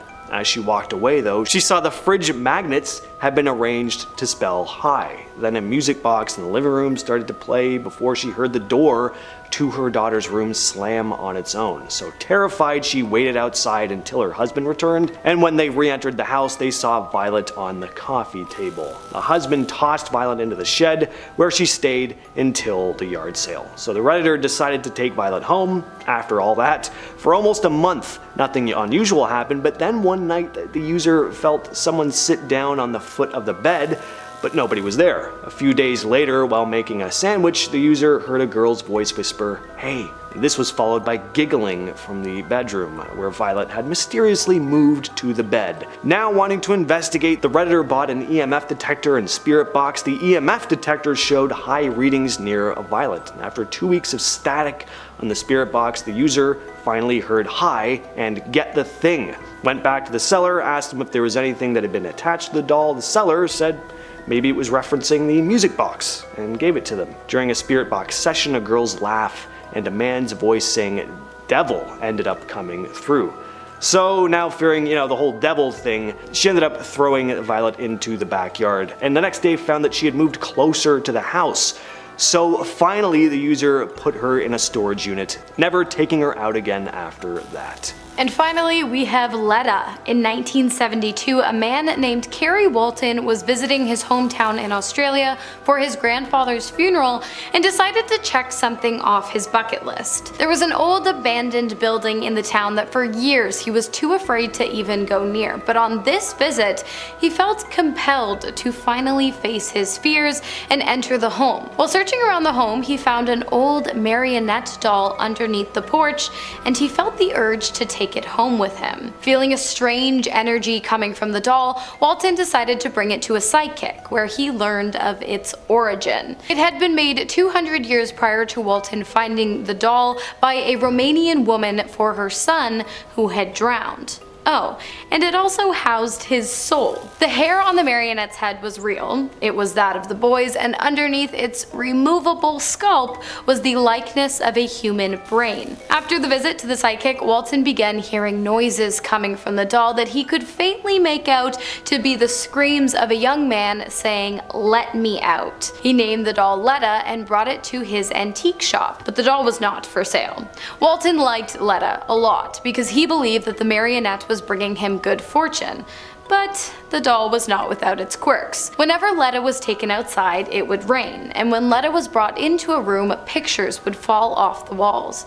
Dogs would also get aggressive while in the presence of the doll and try to attack those around them, and many people also reported feelings of inexplicable fear and sadness whenever they got close to it. Walton has also said that the doll will often change positions when left alone and emit a pulse when held, as though it is somehow still alive. Number 5. the house itself. The mansion housing the museum has reportedly been haunted for years. It was built in 1938 and owned by businessman Cyril S. Wenger, and rumor has it, dark rituals took place in the basement in the 1970s. There was a pentagram found in the basement, and this is where supposedly a young boy was sacrificed. It is some kind of satanic altar supposedly to invoke the spirits down there, and it's an extremely evil place in the house. During the tour, they try to usher people through the basement as quickly as possible because it's so scary. Now, the mansion at one point was turned into a law firm where strange occurrences continued before the place was purchased by Zach and was eventually converted into Zach Bagans' The Haunted Museum. Number 4. Bela Lugosi Mirror. Hollywood star and Dracula actor Bela Lugosi is one of the world's most famous horror actors, but did you know that he once owned a mirror believed to be haunted? It is reported that he was obsessed with practicing a form of clairvoyance, which would involve him staring into inanimate objects to try and conjure messages from spirits. One such object reportedly used by the actor for such practice was a mirror, which hung in Bela's Hollywood Hills home. Zach was given the mirror by the niece of lawyer and B-movie producer Frank Saltry, who formerly lived in the home once owned by Bela. However, Frank tragically died at the home in 1982, and following his death, the producer's family inherited the mirror. Soon after bringing the mirror home though, the family began to notice that paranormal activity began to occur in their own home. Believing Bela's own practices and her uncle's death to have affected the mirror, she later took the object to paranormal investigator Zach. After taking the mirror from Frank's niece, the star also encountered his own paranormal experiences around the mirror when he investigated his own museum for a 2017 episode of Ghost Adventures. This included seeing a ball of light that appeared on the opposite wall of the mirror, which Zach said traveled across the room and went inside the mirror. Now that sounds extremely haunted to me. Number 3. Ed Gein Cauldron. Ed Gein ended the lives of people and was a grave robber. He created costumes, furniture, and other keepsakes from the bodies of his victims. A police raid on his house turned up masks literally made from human faces, a belt of nipples, and a corset created from a skin torso. To be clear, he never wore these costumes when ending people's lives. Instead, he donned them in the privacy of his home. Now, some masks appeared to be mummified, almost dried out, while others were more carefully preserved. A few had lipstick applied and looked more lifelike, and 4 had been stuffed with paper and hung on the wall of his bedroom, almost like hunting trophies. Leatherface from the Texas Chainsaw Massacre, Buffalo Bill from The Silence of the Lambs, and Norman Bates were all based on Ed. Zach paid $2,800 at an auction to take possession of the 25-gallon cauldron Ed used to discard his victims' entrails when he gutted them. The thing had been sitting in a Wisconsin woman's home, used as a flower pot ever since Ed's 1984 death in prison. When she died, her son wisely believed the cauldron was cursed and wanted it gone, so now it's Zach's. Number 2. Peggy the Doll. Warning, looking into this doll's eyes can cause you to have health issues or even get haunted. Please watch at your own risk. Now, Peggy the Doll is a 3-foot tall doll that has a blonde hair bob with glassy blue eyes and is considered to be the most haunted and dangerous doll in the world. After being purchased at a car boot sale, the owner began having nightmares and felt as though she was being haunted by the doll. She contacted Jane Harris, a paranormal and haunted doll investigator, and eventually sent the doll to her. Jane and her team of psychics began working with the doll, running experiments, or having paranormal sessions with it, and began posting photos and videos of the doll online. That is when she began to receive comments from people who had seen the video, and immediately after viewing began to have chest pain, nausea, and or crippling headaches. So yes, she can haunt you through a screen. Jane has come to the conclusion that the doll is possessed by the spirit of a woman who was born in 1946 who died of a chest-related condition like asthma. Now, Peggy's picture alone is said to cause anxiety, heart attacks, and headaches. Now, Peggy is treated with extreme respect in the museum. She has her own room and a spirit box which is linked up to the room so guests can interact with her if they wish. Many guests have received very strange feedback through the spirit box, including being called out by name and conscious replies to certain questions asked on her guided tours. Now, looking up information about Peggy was absolutely terrifying, and Peggy, if I accidentally looked into your eyes, I am so Sorry. And coming in at number 1 is the Devil's Chair. Ed and Lorraine Warren helped exorcise a possessed boy named David Glatzel in the early 80s. They did many exorcisms on David, and Lorraine said that David levitated, ceased breathing for a time, and even demonstrated the supernatural ability of precognition. During his exorcisms, there was also a rocking chair in the room that would allegedly rock on its own, levitate, and even vanish and reappear. David and Lorraine also claimed to have seen the devil sitting in it. Now, Zach purchased the chair to be on display in his museum, but he had been forced to shut down his haunted rocking chair exhibit. Why? Well, Zach and his friend noticed the door to the chair's room slowly creaked open all by itself. Zach also says a light focused on the chair went out when a power cord was mysteriously yanked out of the wall. 2 hours later, he said a woman collapsed, began bawling, and asked, "What is happening to me?" Shortly thereafter, she fell unconscious, according to Zach, who adds that the woman was upstairs, directly above the rocking chair exhibit. Later, Zach said 5 of his tour guides throughout the museum started crying uncontrollably. After just a few tours on opening night, the stress was too much for Zach and it forced him to shut it down altogether for the night. For now, Zach says the haunted rocking chair exhibit is closed until further notice, but in the middle of 2022, YouTubers Sam and Colby, who are paranormal investigators that I love, by the way, were given special permission to not only see or touch the chair, but to sit on it. The results were insane, and let me just say they are braver than me, because wow. Coming in at number 5, the Basano Vase. As the legend goes, the Basano Vase was a gift for a 15th century bride on her wedding day. But tragically, the bride never made it down the altar as she was killed the eve before her wedding, still clutching her beloved gift. It's said the bride vowed revenge for never being able to reach the altar and marry, and many believe the curse lives inside the vase, as each member of her family who took possession of it after her tragic death died soon after. But the strangest thing about this cursed object is that it vanished from the public eye for literal centuries. Somewhere between the 15th century and 1988, the vase's location was unknown until it popped up at an auction in Lira and sold for $4 million.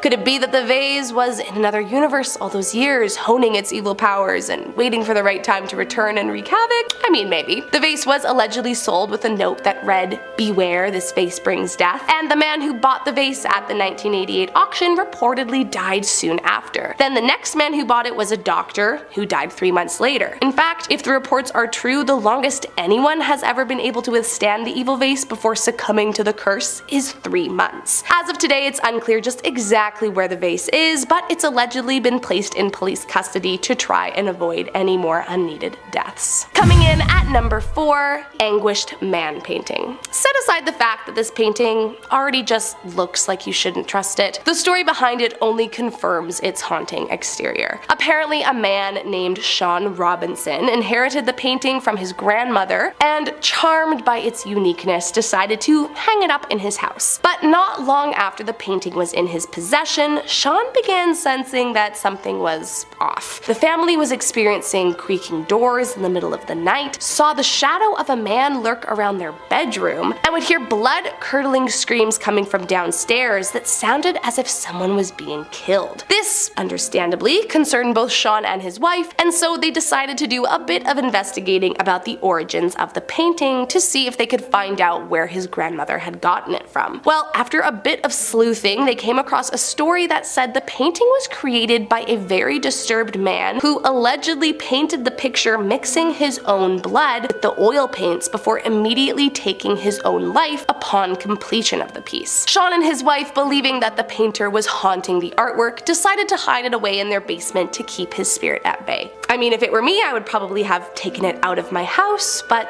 hey, to each their own. Coming in at number 3, Women from Lem statue. Nicknamed the Goddess of Death, this cursed limestone statue was first unearthed back in 1878 in Lem, Cyprus. Estimated to date back somewhere around 3500 BC, it's unknown who created the statue or what purpose it may have been intended to serve at the time of its creation, but it is believed to have been owned by 4 different families, all of whom died within a few years of obtaining the artifact. It's said said, first up was Lord Elefant, who 6 years after acquiring the statue died along with all 7 members of his family. Then was Ivor Benucci, whose entire family died within 4 years, followed by Lord Thompson Knoll, and once again his entire family perished within 4 years. For a while after that, the statue seemingly vanished until it wound up in the hands of Sir Alan Beaverbrook and his family, who, as I'm sure you can all predict, died within a few years. Now, where was it hiding those few years? That is the million-dollar question that has never been discovered. Some conspiracy believers think it could have been another universe, but we will never truly know. Coming in at number 2, the Dybbuk box. Back in 2001, a man named Kevin Maris purchased the box from an estate sale. When Kevin bought the item off the granddaughter of the woman who died, she carefully instructed him to never open it, just as her grandmother had told the whole family for years. Kevin agreed, suspiciously, and took it back to his antique shop, placing it in the basement. But the box wasted no time, unleashing paranormal activity all around. The next day, Kevin went downstairs to find all the lights smashed, and his employees were terrified, saying they had heard unruly screaming coming from the basement for hours. Now, for whatever godforsaken reason, Kevin decided the box would be a great gift for his mom, so he decided to open it. Inside, he found a note that read Shalom, 2 locks of hair, a candlestick holder, and some dried rosebuds. But unknowingly, Kevin also released the demon inside. One day, his mother surprised him by dropping by his shop, so he gave her the gift, only to come back minutes later to her sitting in silence and unresponsive. After rushing her to the hospital, they discovered she had suffered from a severe stroke. After this, he began taking the curse more seriously, and so wanting to keep his family safe, he tried to sell it at his shop. But anytime anyone bought it, they would promptly return it, saying there was a deep darkness living inside the item. And last up in the number 1 spot is Otzi the Iceman. Discovered in 1991 by 2 German hikers in the Otzi Alps, Otzi is an incredibly well-preserved mummy of a man dating back to around 3300 BC. Now, I've said it before, and I'll say it again. Are mummies inherently cursed and evil? No. But am I ever surprised when one turns out to be? Also no. Apparently, after the Iceman's discovery in 1991, the forensic scientist on the case, Rainer Henn, who also happened to be the first scientist to touch the cursed mummy, died in 1992 en route to a conference where he was planning to report his findings. Shortly after, one of the mountaineers who helped Dr. Henn to reach Otzi's remains died when a large rock fell and blew into his skull. Plus, the journalist who filmed Otzi's extraction ended up dying of a brain tumor, and it only gets worse from there. One of the hikers that originally discovered the mummy, Helmut Simon, disappeared for some time only to be found at the base of a 300-foot cliff, and the man who found his corpse died while attending his funeral. Plus, Conrad Spindler, who was at the time the leading expert on the Iceman, went on record claiming that the curse was a hoax, and that if it were true, he would be the next one to die, only to be found dead days later. Lastly, one of the other scientists who discovered too much about Otzi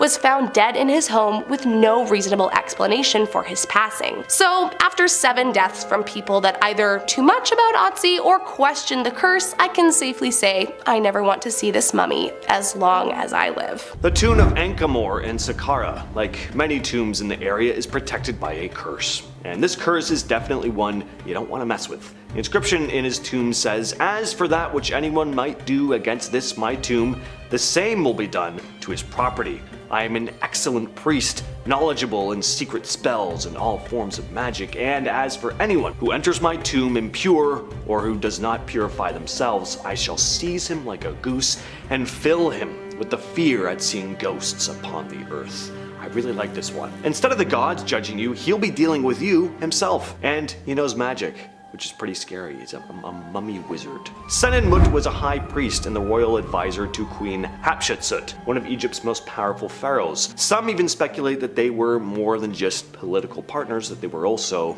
getting it on. While we can't say for sure what their relationship really was, Senenmut was a pretty important guy. After he died, his tomb was built right next to the queen's, and even closer to her pharaoh's tomb. This was a big deal. It was a huge honor to be buried so close to royalty. It's led to some beliefs that Senenmut's status may have had something to do with some behind-the-scenes politics, or maybe something a little more personal. When archaeologists uncovered his tomb though, they found it in remarkable condition and also uncovered something a little less welcoming, a curse. The inscription on the tomb reads, "His lifetime shall not exist on earth." Not the fanciest curse, but it is blunt.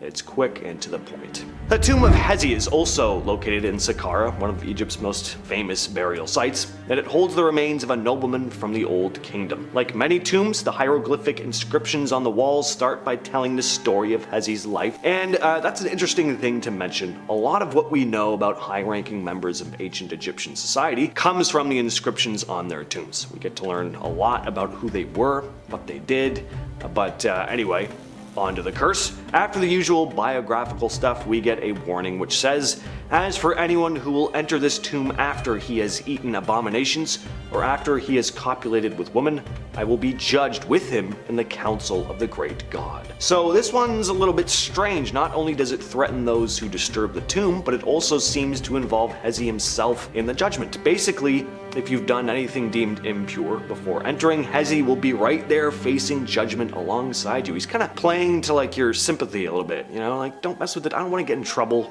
along with you. You don't want to mess with a curse that involves not just you, but also the guy resting there. I mean, that's not fair. Serenput I was a leader from Elephantine during Egypt's 12th dynasty, and it seems he was serious about protecting the offerings placed in his tomb. To make sure no one messed with the sacred gifts left for the gods, he left probably the most intense warning out of any on this list, saying that anyone thinking about taking anything from the tomb will have their arm cut off, neck twisted off like a bird, his office shall not exist, the position of his son shall not exist, his house shall not exist in Nubia, his tomb shall not exist in the necropolis, his god shall not accept his white bread, his flesh will belong to the fire, his children shall belong to the fire as well, his corpse shall not be to the ground, I shall be against him as a crocodile in the water, as a serpent on earth, and as an enemy in the necropolis. Just a very aggressive message.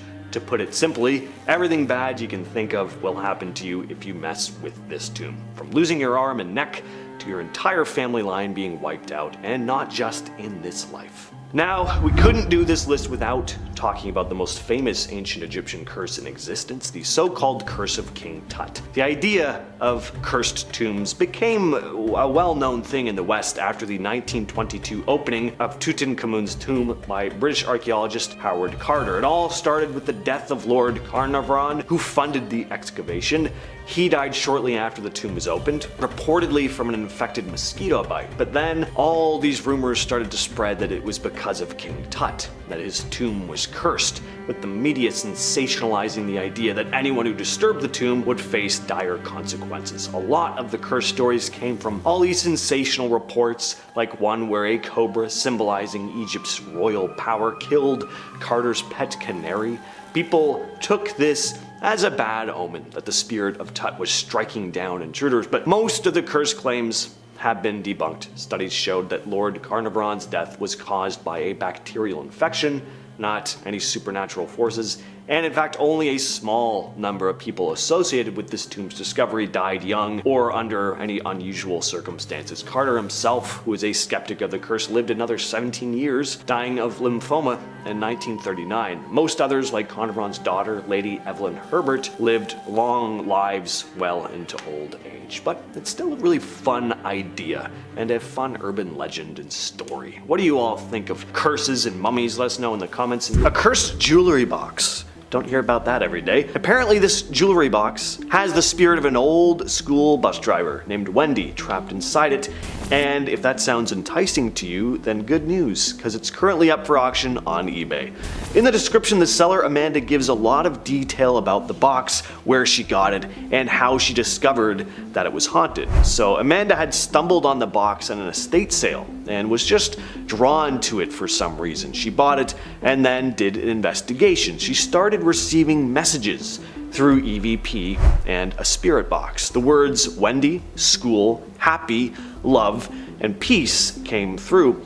She ended up going back to the estate sale to learn more. She started chatting up the organizers, and she discovered that the sale had been run by the children of a woman named Wendy, who had recently passed away. Wendy, a retired school bus driver who also worked as a substitute teacher and field trip chaperone, was deeply involved in her community, and it turned out that the jewelry box had been a gift from her husband. The music box is said to be now a vessel for the spirit of Wendy. All I hear is that there's a ghost in the box, so, what are you waiting for? Place your bids. Next up, we've got the Hope Diamond, which honestly is anything but hopeful. The curse of the Hope Diamond, considered to be the world's most cursed gemstone, started all the way back in the 17th century. It was stolen from a Hindu statue by a man named Jean-Baptiste Tavernier. After the theft, one of the temple's priests put a curse on the artifact that would affect anyone who laid claim to it. Shortly after, Tavernier died of an intense fever. The diamond later came into the possession of King Louis XVI and Marie Antoinette, both of whom were guillotined shortly after. During the French Revolution, the diamond was stolen by a French jeweler whose son killed him for the diamond and then killed himself after having the diamond in his possession for too long. After that, the diamond went missing for many years. It resurfaced in the 1900s. When it resurfaced in the 1900s, one of its owners drove their car off a cliff and another watched their son and daughter die, and then their husband leave them for another woman.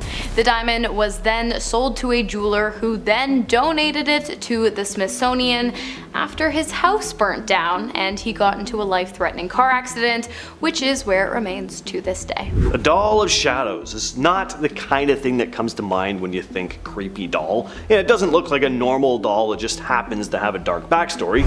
This thing is right out of a nightmare. In fact, it even has real human bones built into it and a human tooth. Not only does it look terrifying though, it's said to make terrifying things happen. Two collectors bought the doll from a dealer who really seemed like he just wanted the thing off his hands. He practically gave it to them for free, and it became pretty clear why. In the days that followed, the two collectors would wake up having had these awful nightmares, some of the worst, most vivid nightmares in their life. On top of that, they'd find scratch marks on their bodies that just got worse and worse the longer they had the doll. So they took the thing to Ed and Lorraine Warren, who confirmed that there was some malevolent force linked to the doll, a force that connects with people through their dreams. The doll was safely housed at the Warren Occult Museum, but that's closed now, so who knows where the doll of shadows could be lurking now. Next up, we've got the Koh-i-Noor diamond, which currently holds the title of the 90th largest diamond in the world, sitting at 105.6 carats or 21.12 grams. Imagine that on your finger. Although it's believed to have weighed as much as 793 carats before it was first cut.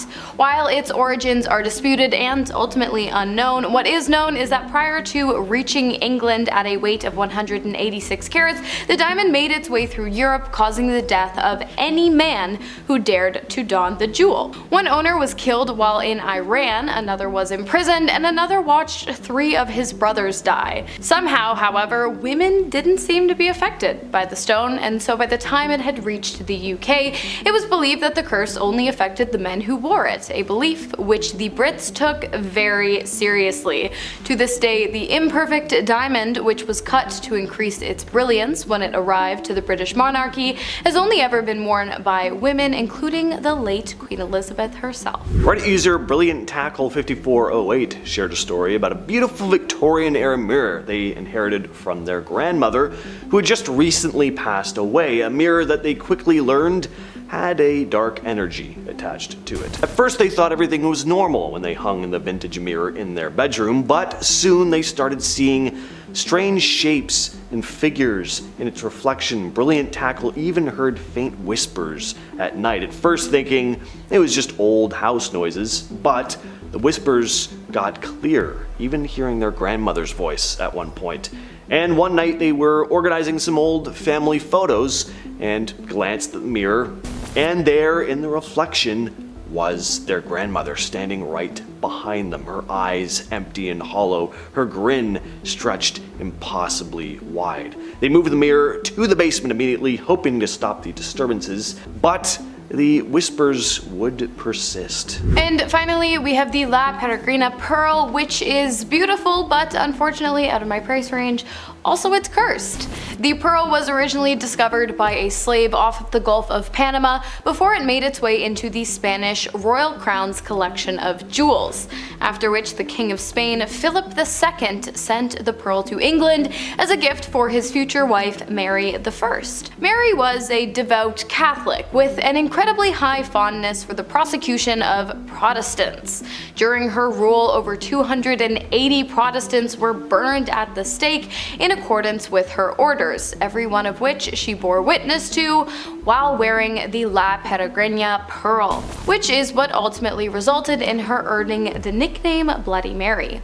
When she died at the age of 42, the pearl was returned to Spain, where it made its way through various members of the Spanish royal family, leaving behind a wake of misfortune. Husbands and wives committing adultery with members of their own families, killings, and mysterious illnesses were common afflictions among those who possessed the pearl, which now is under private, undisclosed ownership. Next on our list is 090-4444-4444. The mysterious phone number from Japan has been dubbed Sadako's number, and it is feared as a curse line with potentially disastrous consequences. According to the Japanese, Sadako is a legendary villain in the scariest Japanese legends. Sadako was a ghost of a psychic who was thrown in a well and used the number to haunt people. Now, the 4 digits of the number hold special significance in Japanese culture due to their dual homophones, one meaning she or death. While dialing the infamous number, first you might be met with strange sounds or silence, but it's what may follow that will send chills down your spine. Rumor has it those who are unfortunate enough to call the line will suffer a horrific accident or even death within 7 days. Now, don't get too eager to call it though, as the brand that operates the number put on their website that the number is no longer in use and it will not be assigned to anyone either, because the owner would then constantly receive spam calls from people wanting to contact Sadako. Next on our list is 408-634-2806. A lot of rumors surround this number, the freakiest which insists that it's a so-called red room number. Now, for those of you who don't know, a red room number is a number which can allegedly be used to track down the physical location of the people who either call the number themselves or answer the calls received from it. Then the person behind this number will kidnap the other person, bring them to a red room, and end their lives. Now, this sounds like something completely out of a movie. Now, these alleged sessions are said to be broadcast live over the deep web, which honestly doesn't surprise me. It said if you call this number, you will hear a static-filled automated recording of someone saying various jumbled things like all's well that ends well. Now, I'm not going to be the one to test it out though, so if you do, let me know how it goes. Well, that is if you survive. Number 3. The red number. The red number is from Pakistan, and it caused a stir in 2007 when people received alarming emails and text messages about the contact. You know when you get a phone call and it's usually in black or white text? Well, not these numbers, they were in red. It was said that the contact had a high frequency range that damaged brain nerves and even caused death. Now, it was called a red number not only because of the physical red color of the number, but also to represent blood, because you would die if you called/received a call from this number. People were warned not to receive or look at the red digits. The contact was a national discussion, forcing the Pakistani government to form a commission of inquiry. Next on our list is 1-216-333-1810. Now, this mysterious number has been making headlines and sending chills down people's spines since a USB stick with an MP3 file called 2332 was discovered in a toilet after a 9 Inch Nails concert. At first, the file contained only the sounds of crickets chirping, but upon closer inspection, it was revealed to be more than what it appeared. After undergoing spectrograph analysis, it turned out that hidden within the recording was a phone number. Those brave enough to dial the digits were confronted with a harrowing call between an anguished mother and her daughter, who had locked herself inside a storage closet and feared for her life due to gunshots and shouting echoing in the background. Whether this was conceived as part of an elaborate marketing ploy or is genuinely real remains unknown. Regardless, it scares me. And last on our list is 0888-888-888. The first owner of the number was the CEO of the issuing company, Mobil himself, Vladimir Granshnov. Reportedly, he died of cancer in 2001, and according to Mail Online, his cancer was rumored to have been caused by a business rival using radioactive poisoning on him.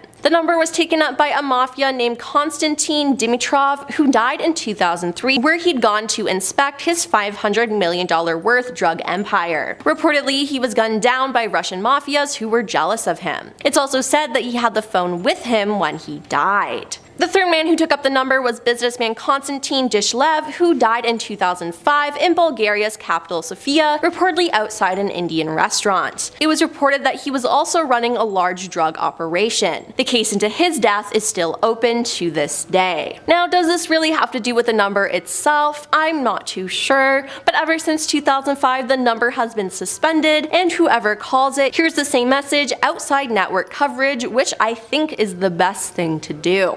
Next on the list we have Viking teeth modifications. If you were like me, the dentist is one of the worst places you can be. Having stuff poking and prodding at your teeth it just hurts, and you're looking up at that light and you feel like aliens are dissecting your body. It's just the worst. So imagine having lines and like shapes etched into your teeth. That would probably be pretty painful. But Vikings did it. It's not entirely clear why they'd modify their teeth, but we can speculate that it was to make them appear more fierce. Skeletal remains of ancient Norsemen have been dug up in Sweden and Denmark with horizontal grooves cut into their teeth. For the most part, they're just horizontal lines, but there have been other shapes found as well. Again, it's not 100% known why some of them did this, but it's said that maybe they dyed the grooves to create cool lines on their teeth, almost like tattoos. It would have been extremely painful again, and it wasn't super common, but it was definitely a bit of an ancient Swedish and Scandinavian trend. There are plenty of cultures around the world that would do something similar to this, but Vikings are the only known culture in medieval Europe to have practiced it. Now, I couldn't do this list without talking about Viking ships. I mean, remnants of Viking longboats have been found in various parts of Europe, and what an incredible feeling it would be to discover one of these things. Incredibly cool, but undeniably eerie at the same time. I mean, these ships crossed vast expanses of water, carrying fierce warriors who completely changed the course of history in Europe. If there really are curses or dark forces that linger and latch themselves onto ancient artifacts, I mean, I think Viking ships are most definitely on that list. And the same goes for their weapons. I'm not quite sure what would be cooler to find. A longboat, a piece of Viking armor, or a weapon. I like swords, so I'm gonna go with a weapon, but let me know what you'd want to find down in the comments.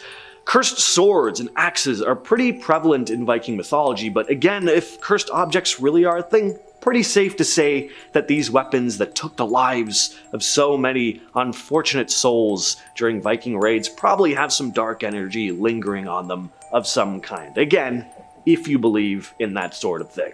And we're finishing off today's list with Naglfar, the ship of the dead. So in Norse mythology, Naglfar is this massive ship made entirely from the fingernails and toenails of the dead, which is pretty metal. Naglfar is said to be destined for a pretty ominous purpose. During Ragnarok, which is basically the end of the world in Norse beliefs, Naglfar is supposed to set sail. It's helmed by the giants, who are the enemies of the gods, and when Naglfar sails during Ragnarok, it's a sign that things are about to get very chaotic and apocalyptic. The idea of a ship made from nails might sound pretty strange, but in Norse mythology it's all about symbolism and like just dramatic imagery. Naglfar represents this looming threat, this unstoppable force that signals the coming of Ragnarok and the ultimate showdown between the forces of good and the forces of evil. New Orleans is absolutely full of spooky urban legends, one of which is the tale of the Devil Man, who is said to once stalk the city's Algiers neighborhood. Sightings of a horned humanoid creature with chicken eyes and long pointy ears started being reported in 1938. And as silly as this description sounds, people were actually pretty terrified at the time. See, this was about 20 years after the infamous unsolved case of the Axeman, a very real serial killer who terrorized the people of New Orleans between May of 1918 and October of 1919, before vanishing just as suddenly as he'd appeared. In an infamous letter written in March of 1919, the Axeman had described himself as a sort of supernatural demonic entity, and add to the fact that he was never caught, it actually got people kind of questioning. So when multiple people from the same neighborhood began telling stories of a horned demon monster running through the streets at night, saying mean things to women and trashing bars, it really didn't seem all that far-fetched, especially because this thing seemed to be more, of a trickster, rather than a man hell-bent on just straight up killing you. So it was like, why not believe it? This next demon is probably my absolute least favorite because if you blink, you might miss it. And it might kill you. It's the Blink Man, also known as the Peeping Tom of Ellicott City, Maryland, a demonic entity believed to haunt a tunnel located in the town. No one really knows how he came to be, but they do know to steer clear of staring down the tunnel at night if they want to avoid any kind of run-in with an early death. Although, I suppose it's not that bad when you take into consideration that one must follow a very specific set of rules in order to come face to face with the infamous demon. Rules that involve staring down the tunnel for an entire hour from midnight till 1 a.m. When that clock strikes 1 a.m., it's reported that the Blink Man will appear in your vision, and that every time you blink, he will appear closer and closer and closer until eventually he's standing right in front of you, ready to end your life and eat your flesh. In Iowa City, you'll find a grave marker known as the Black Angel. It was built in 1913 and stands in the Oakland Cemetery. This 8.5-foot tall sculpture wasn't always black. It used to be a shiny bronze, but over time it turned dark, giving it the creepy appearance that it has today. And there are tons of legends about what might have caused it. Some people believe it's a sign of a curse, while others say it's because of all the sins of the people buried beneath it. One of the most popular legends says that anyone who touches or kisses the statue at midnight will die within a year. It's said that the angel's black color is a warning, and anyone who ignores it is doomed. And if you're ever visiting and happen to be superstitious and pregnant, you might want to avoid walking under the wings. It's said you'll miscarry. There are also tales of ghostly apparitions and strange occurrences around the statue. People have reported feeling this overwhelming sense of dread as they approach it, and some claim to have seen glowing eyes in the angel's face at night. Others say they've heard whispers or felt cold spots in the air, as if the statue is watching and judging those who come near. It has been said that a demon reigns over Utah's Escalante Petrified Forest State Park. Furthermore, the demon is said to curse anyone who is stupid enough not to A. obey the law, and B. heed the warnings of the locals and go ahead and remove a piece of petrified wood from its forest home. While there is quite a hefty fine for those who get caught attempting to make off with unlawful souvenirs foraged from the area, the supernatural consequences tend to be far worse. Because of this, from as far back as the 1930s, the park has received a steady stream of packages containing both the pieces of stolen petrified wood and letters from the people who stole them, begging park rangers to put those pieces back where they came from. Many of these letters also include personal accounts of the terrible things that have happened to the thieves since removing the pieces, with some people claiming to have gone broke, experienced medical complications, and occasionally deaths have occurred as well. Apparently though, besides the curse, the forest is really beautiful, but if I were you, I'd wait and grab the souvenir from the gift shop. Next on the list is The Devil's Trill Sonata by Giuseppe Tartini. So Giuseppe Tartini, an 18th century Italian composer and violinist, had a wild night one night. He goes to sleep, and suddenly, in the middle of the night, bam, the devil himself shows up and plays him a tune on the violin. Tartini wakes up and just can't shake off this devilish melody, so what does he do? He picks up his own violin and starts composing. And thus, the Violin Sonata in G minor, aka the Devil's Trill Sonata, is born. This piece is brilliant, honestly, absolutely beautiful. It doesn't sound like something the devil would churn out, but there is definitely a certain haunting aspect to it. But again, I could probably be attributed to the context. And because of the context and story behind this, there are some folks who swear this sonata brings a curse. Like, play it and you're basically inviting the devil to your violin recital. There's also a tale that Tartini actually sold his soul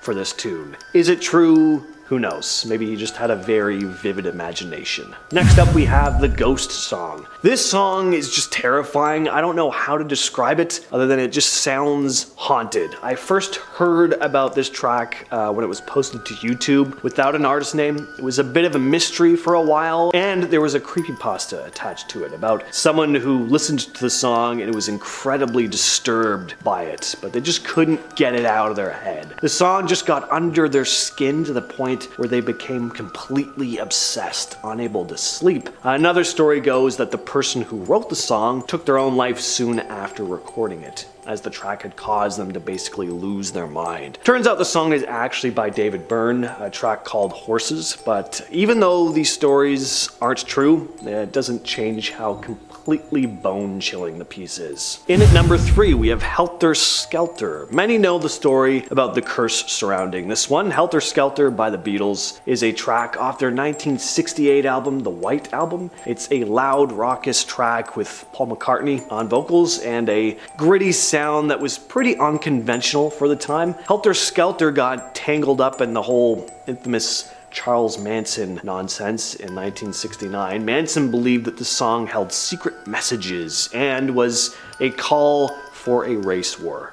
So he and his followers committed a series of brutal crimes, including taking the life of actress Sharon Tate. The words Helter Skelter were even scrawled in blood on one of the crime scenes. The song was apparently part of the inspiration for his actions, but I think we all know that this is not the case. Only one man was the inspiration for Charles Manson's actions, and that man is Charles Manson. If Helter Skelter never came out, you just would have found a different hidden message to find in some other song. So, number 2, Dead Man's Curve. Dead Man's Curve is a song by the California rock duo Jan and Dean.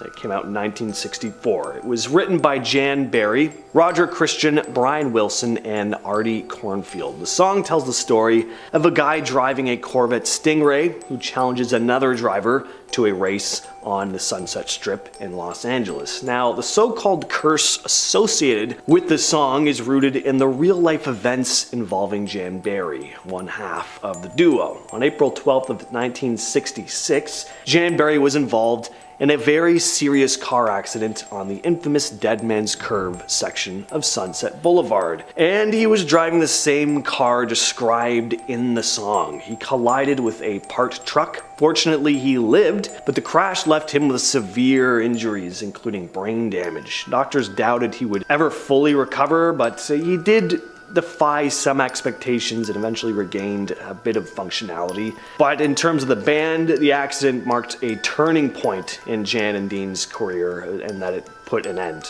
to their career. And finally, we have Alexander Skarabin's Piano Sonata No. 6. So Skarabin was a Russian composer. He composed the piece during a time when his life was in a bit of a mess. He was also playing around with some pretty wild musical ideas. One of the most famous things about this particular piece is that he never dared to play it in front of a full audience. He thought it was like a bad dream, all gloomy and kind of creepy. He'd created this strange, rather unsettling piece and then was like, nah, what have I done? I hate this. Skarabin was convinced that his own creation was, in his words, nightmarish, murky, unclean, and mischievous. Whenever he tried playing a few bits of the piece for other people, he'd start shaking and shuddering. He was scared of his own music, genuinely freaked out by what he'd created. Maybe it hit too close to home, maybe it was just too out there for him. Either way, the fact that an artist was so terrified by his own work is pretty fascinating. At number 5 is the Midnight Game. What better way to spend your evening than inviting a ghost into your home and having it chase you around the dark for 3.5 hours? The setup: grab some paper, a pen, and get ready to shed a little bodily fluids. Don't worry, just a drop. You're gonna write your names at a drop from your pricked finger and place those papers by the front door. Unfortunately, your door needs to be made of wood for this to work, so if you're not a pioneer in a log cabin, then you're gonna have to sit this one out. Then knock on that door 22 times, with the last knock coming as the clock directly strikes midnight. Then blow out a candle, and boom, room, congratulations, you've just summoned the Midnight Man. Now, the goal is simple but quite nerve-wracking. Stay away from the Midnight Man until 3:33 a.m. This means wandering around with your candle, hoping not to encounter the ghostly being. And if your candle decides to snuff out, it's panic time, as you've got 10 seconds to light her back up. If you fail, you will be attacked by the Midnight Man, who will make you hallucinate your worst fears until 3:33. Now, you won't actually be able to see the Midnight Man, but you can tell he's nearby if the room gets icy, your candle plays dead, or if you start hearing whispers in the dark. That's your cue to avoid a certain someone. At number 4 is hide and go seek alone. Also known as one-man hide and seek, this takes regular hide and seek to a whole new level of spookiness. Despite the title, you'll actually be playing this game with a doll that's supposedly possessed by a spirit. Great. So here's what you do. You're gonna start off innocently enough by tearing the stuffing out of the doll and replacing it with uncooked rice and one of your own fingernails. Then you dunk this unsettling creation in water. Could be a sink or bathtub, your choice. Next comes the really bizarre part. After you've had your turn seeking the doll, which shouldn't be too scary considering it's an inanimate object and you'll probably find it in the same spot you left it in, it's time to stab the doll, douse it in salt water, and let it do the seeking. And guess who's hiding? You. Good luck with that. At number 3 are the Three Kings. This game will allow you to access the Shadow Realm. Now, it's not a physical place that you can stroll into. It's more like a place which we've all been to before in your dreams that you can't quite remember. Now, there are a bunch of extensive steps to get this to work, and if you mess up, it could get real messy. First, you're gonna need to be stone cold sober to start, so don't get messed up on any substances or even booze. And if your life is going haywire or you're doing this to escape from reality, it's also a bad idea. Preparation is super key. You're gonna need the following: a large quiet room, preferably without windows, like a basement, or at least windows that can be covered up, a pack of candles, a bucket of water in a mug, a fan, 2 large mirrors, 3 chairs, and a little alarm clock, an active, fully charged cell phone, and a small toy or object from your childhood. Yeah, this one needs a lot. Basically, you're gonna set the chair facing north, have the 2 chairs also facing north next to it, prop up a mirror on each side, put the water in front of you, and sit around until you summon demons. Pretty fun. At number 2 is the Gallery of Henry Beauchamp. This one's here at number 2 because, while it's the most interesting since you get to explore an art gallery made from bodily components of the artists, you will have to be at a specific bar in Paris. The exact bar is a mystery, so you're gonna have to go bar hopping till you find the right one. Now, if you find the right bar and if you play your cards right, you might get to see these paintings by this guy named Henry Beauchamp. But it's not as easy as just walking in. You gotta prove you're a big fan by ordering a special drink the right way and answering tricky questions. And if you mess up, apparently, you get nightmares for days, which isn't fun. And don't even think about trying to cheat your way through either. Assuming you get past all of that, you'll finally get in to see the paintings, but they're not your typical art. It's crazy stuff, painted with all sorts of different bodily fluids, apparently. Rumor has it that the artist went all out using his own body parts to create some of this freaky artwork. Now, if you ever actually get to see it, let me know how it goes, and I'll buy you a drink and you can spill all the details. At number 1 is Bloody Mary. This game is undoubtedly the most well-known scary ritual, and it's also the simplest to perform. All you gotta do is chant Bloody Mary several times while looking at yourself in a mirror in a pitch black room, though some versions suggest doing it with a candle. The idea is that if you summon her, Bloody Mary will pop up in the mirror looking pretty terrifying, like a corpse, a witch, or a ghost even. I always imagined her kind of looking like the nun from the Conjuring movies. And the chilling part is that they say that she's not there to exchange pleasantries. No. She's gonna go all in trying to harm you in nasty ways, from strangling to stealing your soul or even gouging your eyeballs out. She's not here for a game of patty cake, y'all. This is a demon you're confronting. It's recommended that you try this with friends, so if things go south, at least you won't be facing your doom solo. But seriously, better to skip all these spirit games and just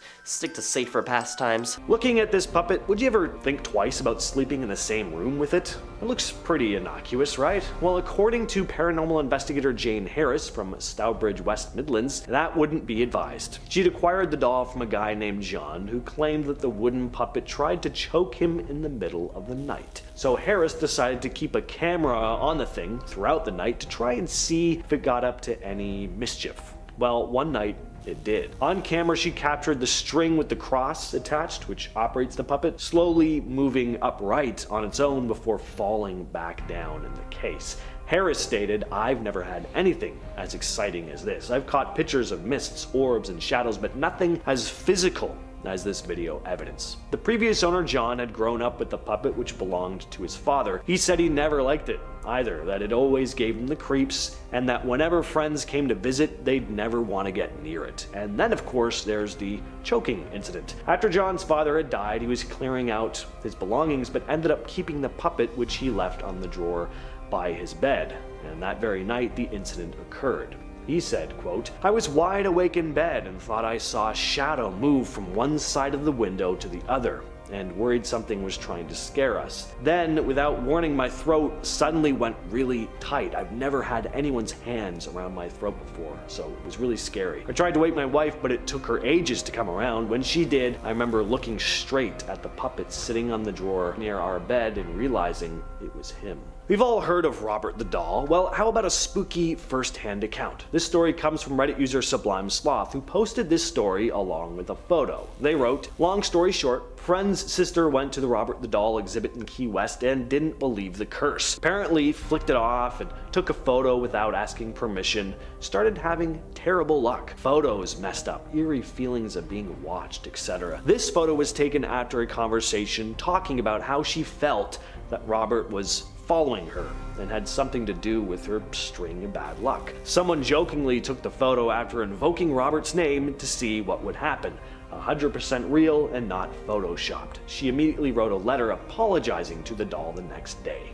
Nightmare fuel. Had this photo for years and show it every time the topic of ghosts comes up." I don't know, what do you guys think of this one? Let me know in the comments. Did you get super sick of the movie Frozen 11 years back? God, that was over a decade ago. Well, at least you didn't have to go through what this next family did. In 2013, the Bedonia family in Houston brought an Elsa doll from the movie Frozen for their young daughter. Now, at first everything was normal. The doll sang and said cute phrases from the movie just like it was supposed to, but then things started getting weird. According to Emily Bedonia, the doll started doing stuff like switching between English and Spanish, and for the next 6 years, the doll never once needed new batteries. Not that it even needed batteries at all, because apparently it would even say things when it was supposed to be off. So naturally the family decided they'd had enough of Elsa and her weird antics, so they decided to let it go.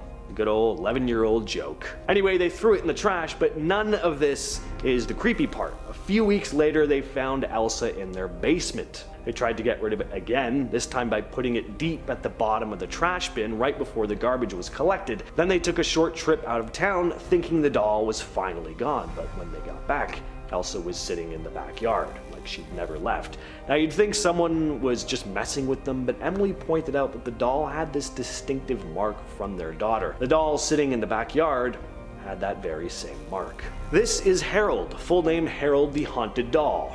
And it's pretty easy to see why. I'd have some serious questions for whatever youngster would ever want to spend time playing with this thing. In 2003, a young man came across Harold at a flea market and felt this immediate urge to buy him for some reason. It was worn and shabby, but the man bargained with the seller and eventually paid $20 for it. But before he could leave, the old man selling the doll stopped him and insisted he hear the doll's eerie backstory. The man revealed that Harold was a gift he'd given to his own son, who tragically died shortly after receiving it. After his son's death, the old man kept Harold in his room, and that's when strange things began to happen. He would hear singing and laughter coming from the room when no one else was around. Frustrated and scared by the constant disturbances, the old man tried to burn the doll, but it wouldn't catch fire. The Redditor decided to take the doll home anyway, and things got weird almost immediately. He started experiencing severe migraines, something he had never dealt with before. And a couple days later, his cat died. He began hearing the same voices and laughter that the old man had described as well. But even with all this happening, he decided to keep Harold, but he stuffed him in a suitcase, out of sight, out of mind.